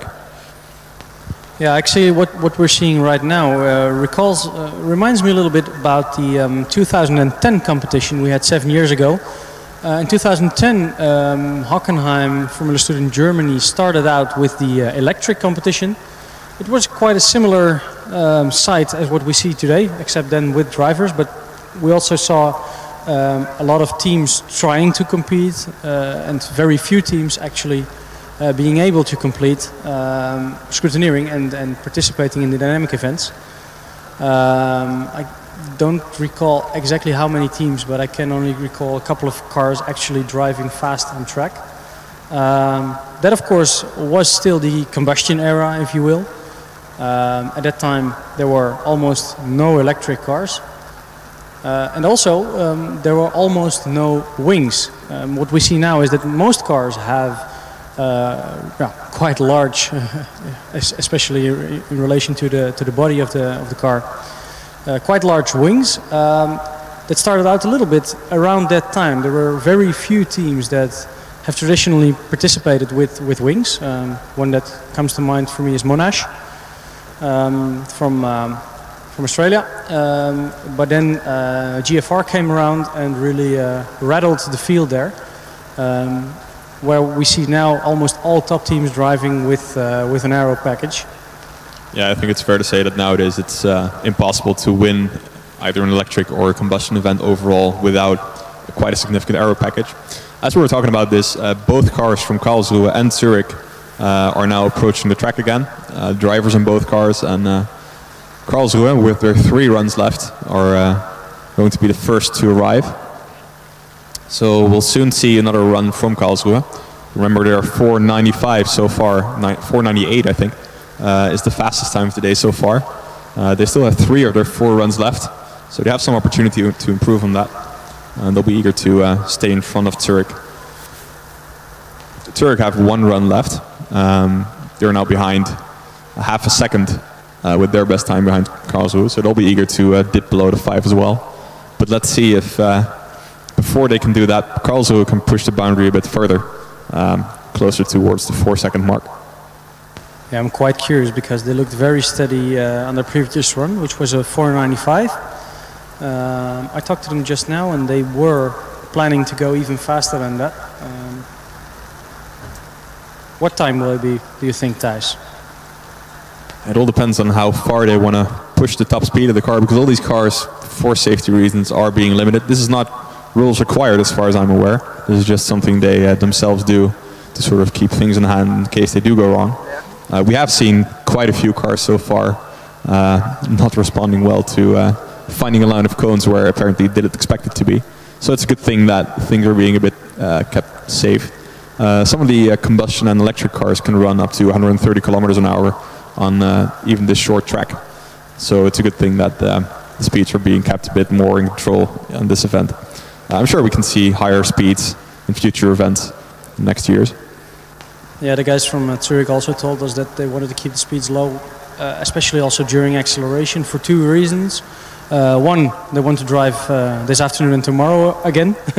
And 2, the distance to the pit wall and the wall on the other side is quite short, so there's very little room for error to hit the panic button, so to say. Yep, and especially in these conditions, of course, there's much less grip than there normally would be. So even if you do block all 4 wheels in an emergency maneuver, there's no guarantee that the car will stop. The grass doesn't help it either. The fastest speed of Karlsruhe crossing the line in their first run was 66 kilometers an hour.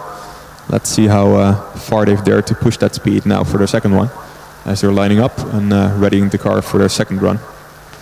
Yeah, it's quite strange to see this, because tomorrow in the regular event we will be looking, most of it what we'll be looking at is how a car comes off the line. That's the most important bit, the first 10 meters, so to say. For this event it's more or less can the car drive straight and complete the run it's a completely different perspective on the acceleration event, which for us is quite nice, I think. But because of habit, I think we're still standing at the starting line. So let's see if they can have the proper start now.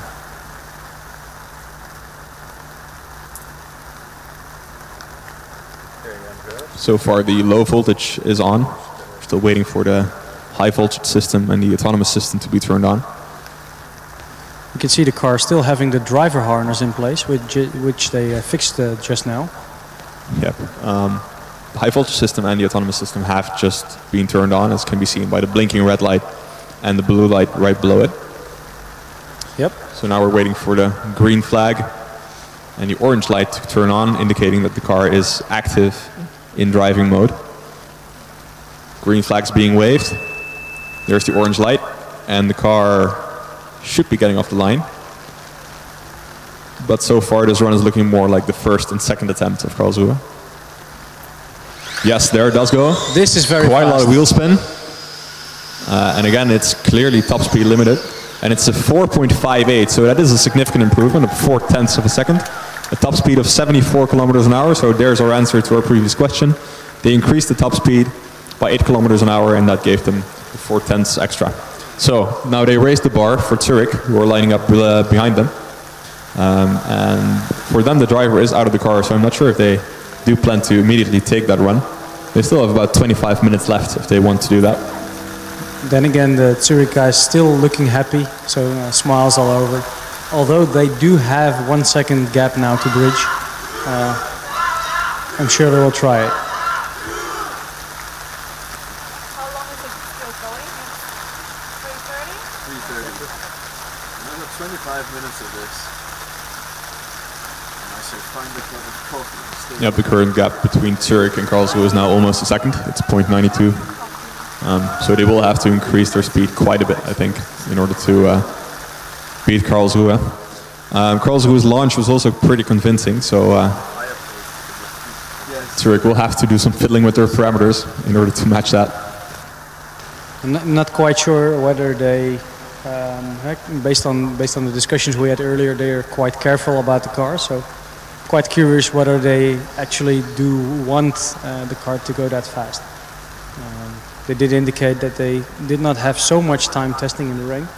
So that might be a factor why the difference now is a bit higher than we might have expected beforehand. And Karlsruhe still has 2 runs left. So they might use them, they might not. Maybe they want to raise the bar for their own, well, also for data acquisition purposes. I think it could be a very nice thing to at least complete all the 4 runs. Also to prepare for this afternoon and tomorrow. Let's find out. Of course, there is also a danger in every single run you make, a danger to damage your car in case something does go wrong. So they might also elect to call the day and get the car back inside and prepare for skid pad. We'll see. They might line up again. Yeah, they did look very composed on the straight, so I don't know how confident they are about not hitting any walls. That is true. With these settings, I don't think they're going to be able to go any faster. Their launch was pretty good. Their top speed was reached quickly, and so they will have to raise their top speed even further if they do want to push a bit lower. Meanwhile, the guys from Hamburg are pushing their car. I'm not sure if they're going to push it towards the starting line or towards the exit. They should have 1 run left, but no, they're stopping.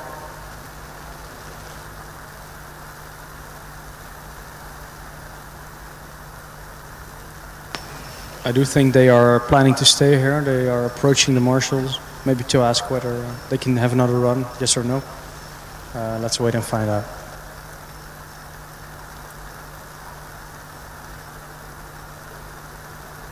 So we will change our position again back in the dry because our co-commentators have some coffee and pretzels. So let's switch microphones in any second now.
Okay, so just to clarify, for people who are following the times online, the guys from Hamburg now have made 3 runs. The first and the third run of those were DNFs, were counted as DNFs, even though they did actually cross the finish line in both those instances. But the rules are that you can't have very explicit steering movements throughout the run. It has to be fully under control. So both of those runs were disqualified.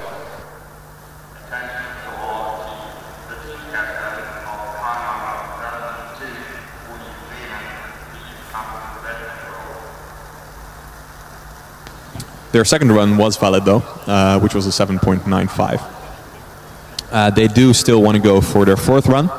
They have about 18 minutes left to do that. They just informed us that they're planning to do that in about 5 minutes. Yeah, so as told just now, 2 of our co-commentators just went for some coffee and came back and saw a 4.58 on the screen. Mickey, your first, what, you thought, wow, this is really a fast time, huh? Yeah, I was amazed to see that time, because I think in this weather conditions a lot of cars would have problems reaching this time anyway. So especially combustion cars in let's say in dry condition, a 4.039 is very good. But in these conditions with absolutely no grip on the start line, it's just impossible to get these times. So really hats off to the driverless teams for managing these kind of times. It's really impressive. Yep, these are of course cars that in previous years could manage 3.4, 3.5 at least, sometimes even 3.3 second times on the acceleration. They will have 4-wheel drive, or at least Karlsruhe do and Zurich do. So they have potentially a lot of grip, but they need all of it in these horrible conditions. In the distance we can see Karlsruhe being pushed this way again. Of course they only had 2 runs, both of which were very successful. I'm sure they, I think they might be here to do a 3rd run. I'll go ask him.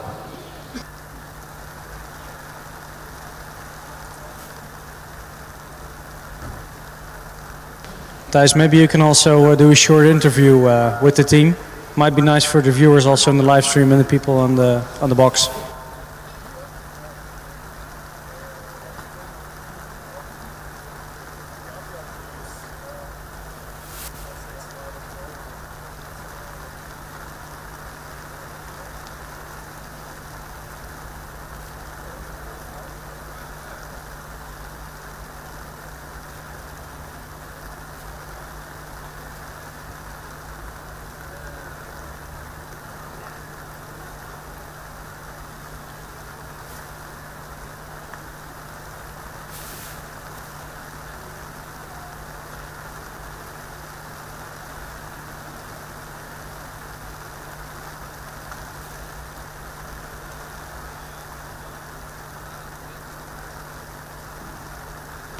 So we're approaching the driver of the driverless car in Karlsruhe. Congratulations with your very, very good time. 4.58. I don't know if you know it already by yourself, but congratulations. What are your plans now? Are you going to continue your other 2 runs? Yeah, we have still 15 minutes, so probably we'll at least one, and let's see how it goes. Yeah, I don't hear. I don't know if you heard the commentary just now, but what we were discussing was that actually a 4.58 is a very good time in these conditions anyway, also with a driver. Yeah, the regulations guy did an amazing job this season, so yeah. Yeah, so yeah, congratulations to the team, the driver says. Do you think you can go even faster? Probably a little bit, but we don't want to risk the car, so just a little bit probably. Yeah, we also heard it from the other teams that you're a little bit on the safe side still. Maybe by the end of tomorrow in the track run event, maybe then all the brakes will go off, or will you keep it within a certain margin? Well, tomorrow the important thing is finishing, so it's not, the speed is not that important. Okay, thank you very much for the comment and congratulations.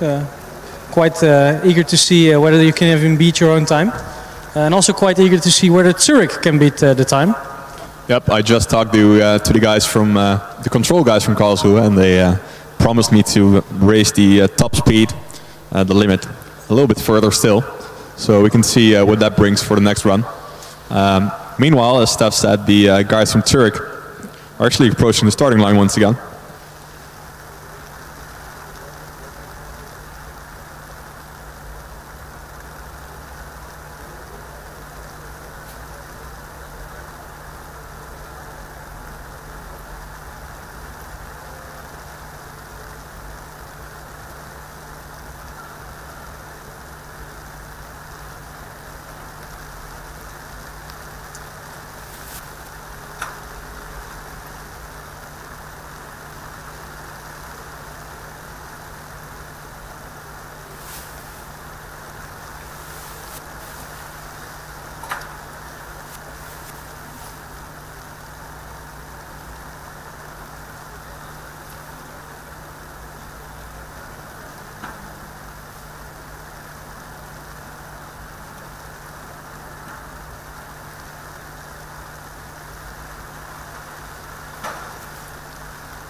I believe this will be Zurich's final run.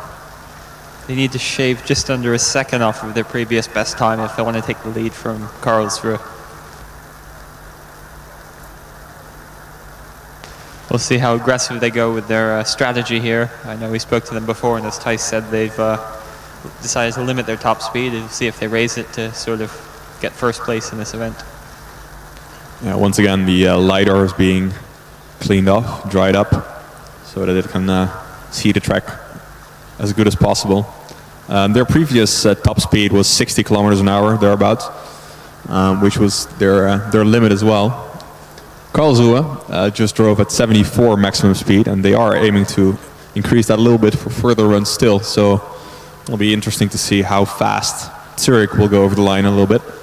I think if they want to actually push hard enough to have a chance at winning this event, they will have to go closer to 80 rather than 60. So let's see what they can do. They're still doing the last parameter changes. The computer is now disconnected, and a low voltage system is on. A very sophisticated cable carrying device being employed there by AMZ.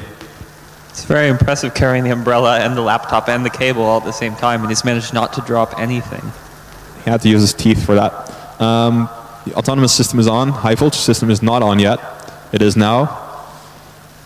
And they're waiting for the thumbs up from the starter guy.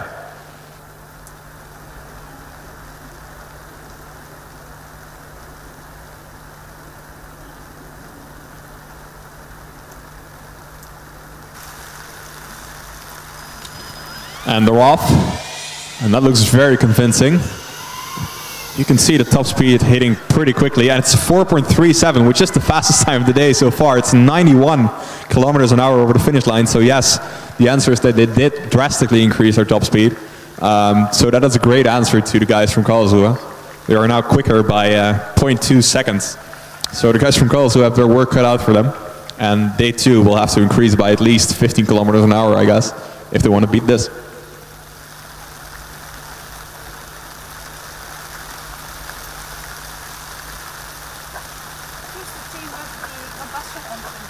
You can see the Karlsruhe guys behind us deliberating as to what their strategy is going to be. It looks like they're getting the driver ready to push the car out to the starting line.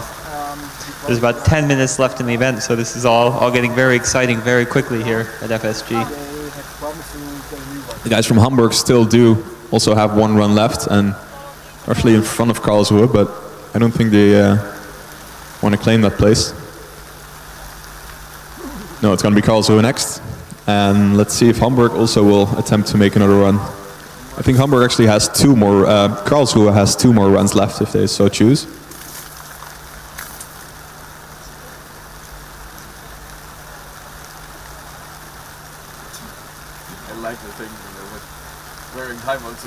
when it's piss pouring rain. And using high voltage gloves to press the shut off button and remove the... It's a shame the weather is this bad. Otherwise we would expect quite a few people more on the pit straight here. But it's good to see some people in the marquee above the pits. And even some people on the grandstand, so hey. Yeah, shout out to those two people up there watching.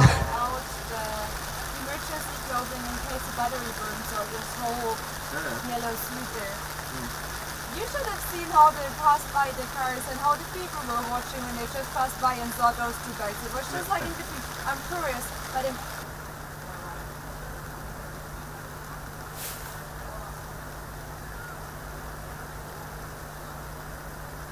The Karlsruhe team is wheeling the car up to the starting line. Meanwhile, the Zurich car is just past the finish line. The team are still doing some work on it before they wheel it off.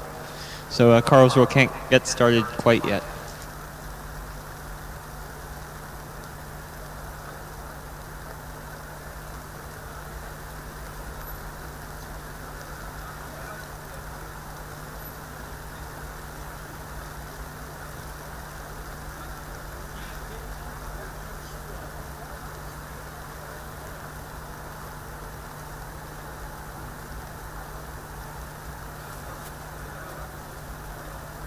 We've got the car fully in position now, just waiting for Zurich to get off the track.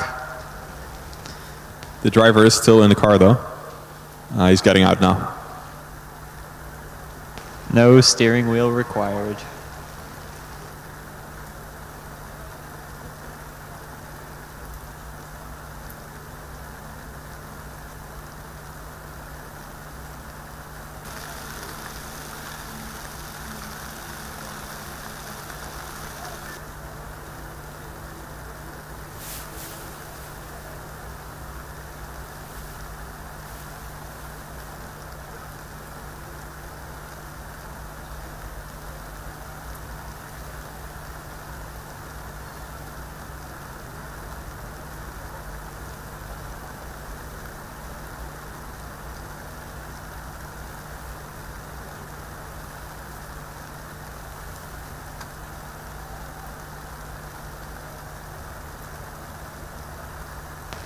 The tension is building here. There's only 7 minutes left now, and there's just 0.2 of a second between the top two teams here. See if Karlsruhe can get back in front right now. Up until now they were by far the most smoothly running team in this event.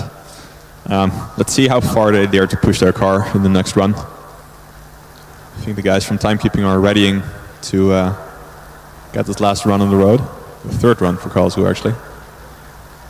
Oh, I see the car being turned off. Not sure what that indicates.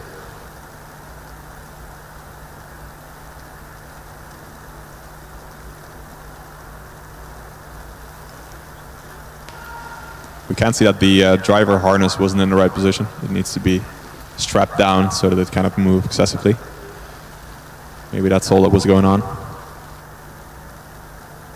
I expect to see the car being turned on soon and the tractor system active light start blinking green, red and blue.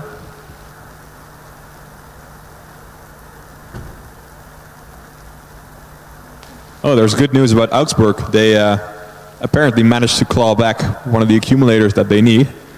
And they are still lining up and might be getting their run after all. Remember, they didn't get a legitimate run so far, so that would be great to see, even though we have only 5 minutes left in this event.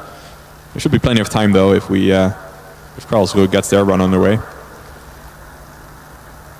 Karlsruhe right now has their low voltage system active. I think they're readying to get it on the road. Yeah, regarding Augsburg, I do expect the marshals to be a little bit lenient because of the fact it's the first driverless event ever and they didn't have a run just now. Whilst Karlsruhe is starting up. Yeah, so once again, green indicates low voltage active, red high voltage, and the orange, which just turned on, means that the system is fully active in driving mode. So the car should leave any minute, any second. Although this already has happened twice. Yes, there it goes. Let's see how fast it goes. It is clearly top speed limited again at 84 kilometers an hour, but that is due to their great launch enough to beat the time of today, the best time so far, to a 4.29, which once again, I mean, we were happy with the 4.5 earlier, which is fast in an absolute sense in these conditions, but a 4.29 is very quick indeed. Let's see if Augsburg maybe can get close. We haven't actually seen them run well so far yet. Who knows? And Karlsruhe still have their 4th run left, but they'll be very happy to have clawed back the best time of the day from Zurich. Zurich, as far as I'm aware, does not have any runs left, so far it's looking very good for Karlsruhe to win this event overall.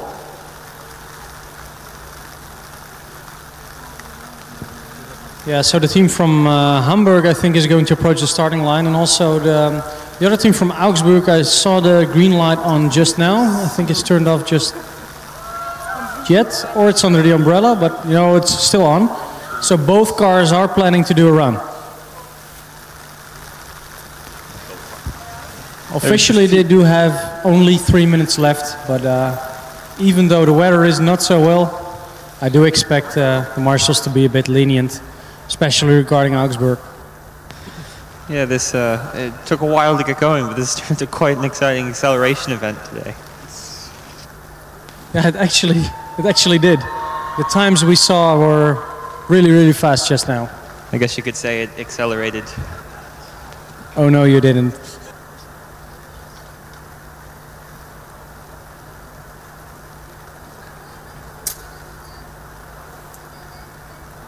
We're here all day, for better or worse, I suppose.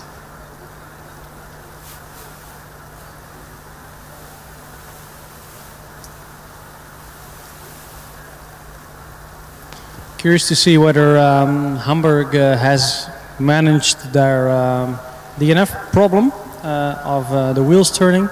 Thijs, can you recall again what caused the DNF? Yeah, so I mean, this is just a setting basically, the way their control system is implemented. But we did see that the car had quite some trouble driving in a straight line properly at higher speed. At first the car seemed fine, but then when it did pick up speed and it sort of went over to one way, the car overcorrected quite dramatically, and then overcorrected harder in the other direction, and it just became very unstable. So unfortunately, 2 of their 3 runs so far weren't okay. We can now see the team calibrating their steering system by carefully going from one steering stop to the other. Now the car seems to have recognized where it actually is in its steering range as the final preparations are being made.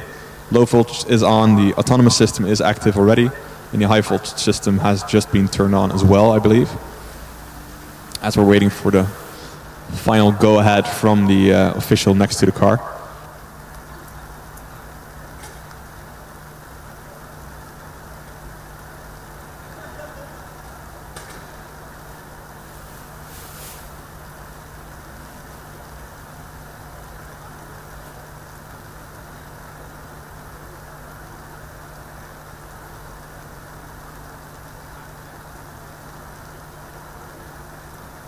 So this is their 4th and final run for the day.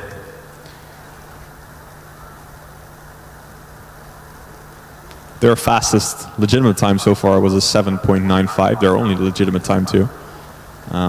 Let's see how they chose, what sort of balance they struck between being sure to be able to finish this run in a straight line, but also getting a bit more speed in it than the 7.95 so far. High voltage is now active. Green light is being given. The yellow light is on. So it's in full driving mode. It's already going left a bit, left again, right, left, and oof, it barely missed. Oh, I think it, can't see it from here. I think it does look like it cleared the wall, but only just. So I hope the car is still in good condition. I do think that does constitute another DNF for them, unfortunately. Even though it was quite fast, a 5.7 would have been nice.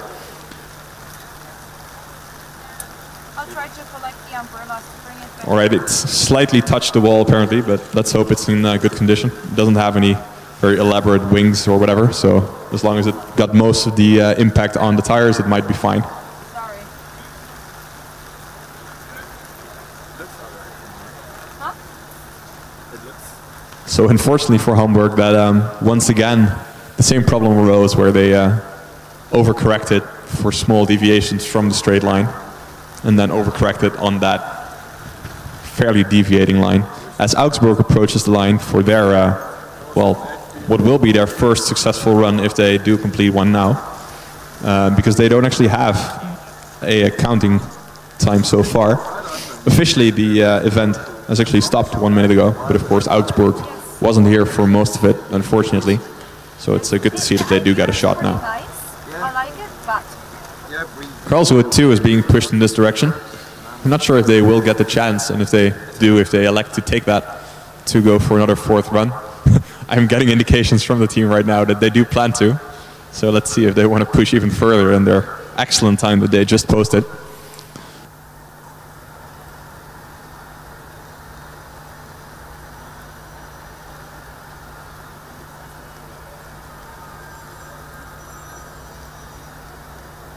Carbon fiber thing. I think it will not be just up to the Karlsruhe guys if they do get another run, because they'll need some leniency from the officials, as we see Augsburg going through the final checks before their run. Drivers gotten out of the car and the low voltage system is active. Yeah, the Augsburg car, really a good looking car from the outside. Very clean, clean finish. Yeah, I think these guys actually won some awards for their looks in previous years, right? Didn't they win the Opel Style Award in 2015? Wow, that your memory is better than mine, Thijs, but we already knew that.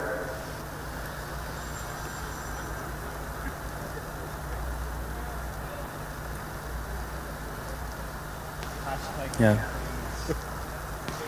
So while we wait for the Augsburg car, it's probably worth mentioning that as from tomorrow we will have all the questionnaires returned, hopefully, if all the teams have submitted it today. We have combined it with the FS World database that we have. So as from tomorrow we will also be able to live provide you of all the teams, what the design specs are, previous results, last year's results, and also any fun facts. Hopefully the weather will also allow us to bring some equipment, but we'll make sure that we have, as of tomorrow, a little bit more information about the running cars and the backgrounds of the team. And best of all, milliseconds. Yes, that Thijs is also very happy always to report some milliseconds, especially when competition tomorrow gets a little bit closer. They will start really being important. Or not, but still fun. Augsburg, meanwhile, let's see how they are doing. They have an interesting location for their lidar. Most teams like to put it on the wing, below their nose. Looks like this team has put it actually very close to the steering wheel on top of the car.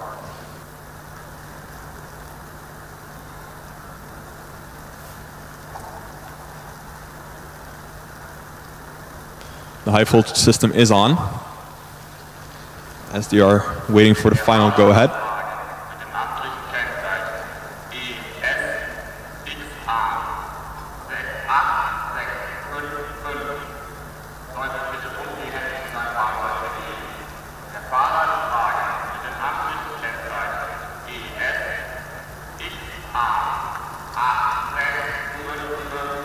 Augsburg, his yellow light is on, which means the car is now fully active. They have a different startup procedure than most teams, where they start with their wheel under an angle, and then as the car prepares to leave the starting line, the wheels turn straight. But as of now, the car hasn't left the starting line yet, so let's hope that will happen. Yes, we can see some discussion between the team members from Augsburg, especially the guy with the remote control. It looks like it doesn't, with the blue light is off as well, so I think there's some kind of malfunction there. Yeah, the car has been turned off and now low voltage has been turned on again. Not sure if they will choose to do another attempt right away. Of course, they are very limited in terms of time. Officially, this event had actually stopped 5 minutes ago.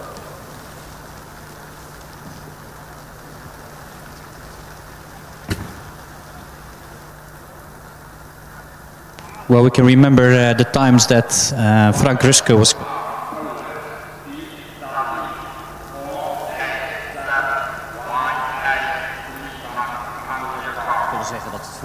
trouwens wat strikter eraan toe ging. Dat het precies om 12:30 of zo stopt. Niemand hoort het. Nee, maar hier wel. Ja, ik bedoel, die lui. Zeg maar deze omroep shit. Thuis niet. Nee, maar ik bedoel meer überhaupt hier. Wie registreert daadwerkelijk welk kenteken wordt genoemd? Nee. The driver of the car wrong. 1148. Set E68. Please come to the car. The driver of the car wrong. 1148. Set E68. Please come to your car.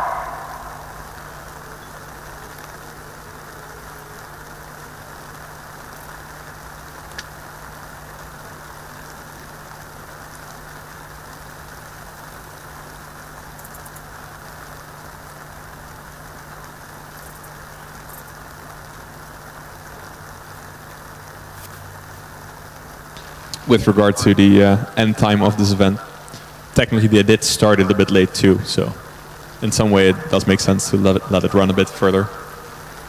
As the guys from Augsburg are still discussing if they're going to get the car ready to actually do a run.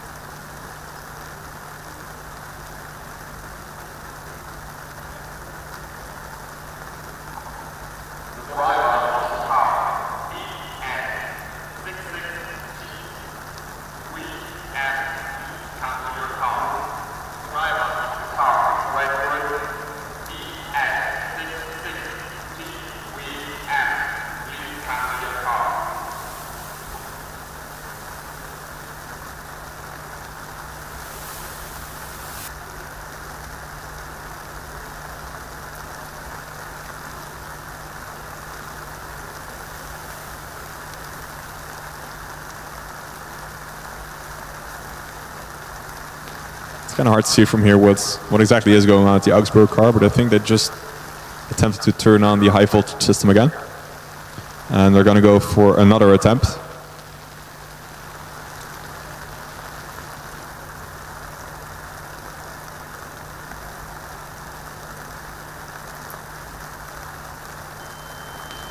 There is the driver driving active sound and the yellow light on.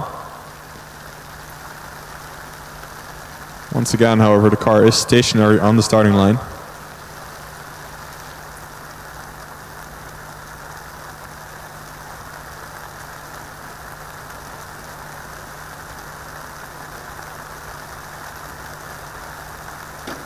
Oh, there it does go. Immediately it goes quite far left, but it corrects pretty well, and it gets it 5.12 in with a finishing speed of 79 kilometers an hour. That's actually a very decent time, and I'm sure they'll be very happy with that, because they actually didn't have a fully legitimate time so far. So after some delay, the guys are now cheering and very happy after the confirmation that this was actually a valid run.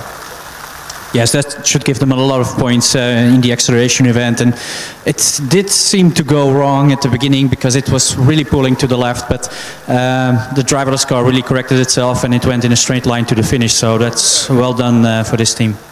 Well, yeah, but unlike the first run from the Zurich team, where no correction was taken at all, and unlike the several runs from the Hamburg guys, where overly aggressive corrections were being made, the correction from this car was actually very subtle, and did manage to get the car back to the middle of the track.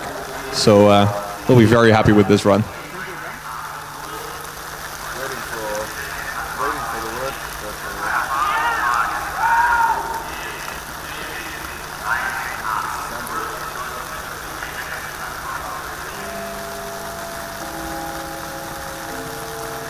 I just got confirmation that that is the end of this event. So that means that unfortunately Karlsruhe and Hamburg will not be able to do a final run. So that's the end of the acceleration run. We will continue with the skid pad event in about an hour. So we'll see you guys there.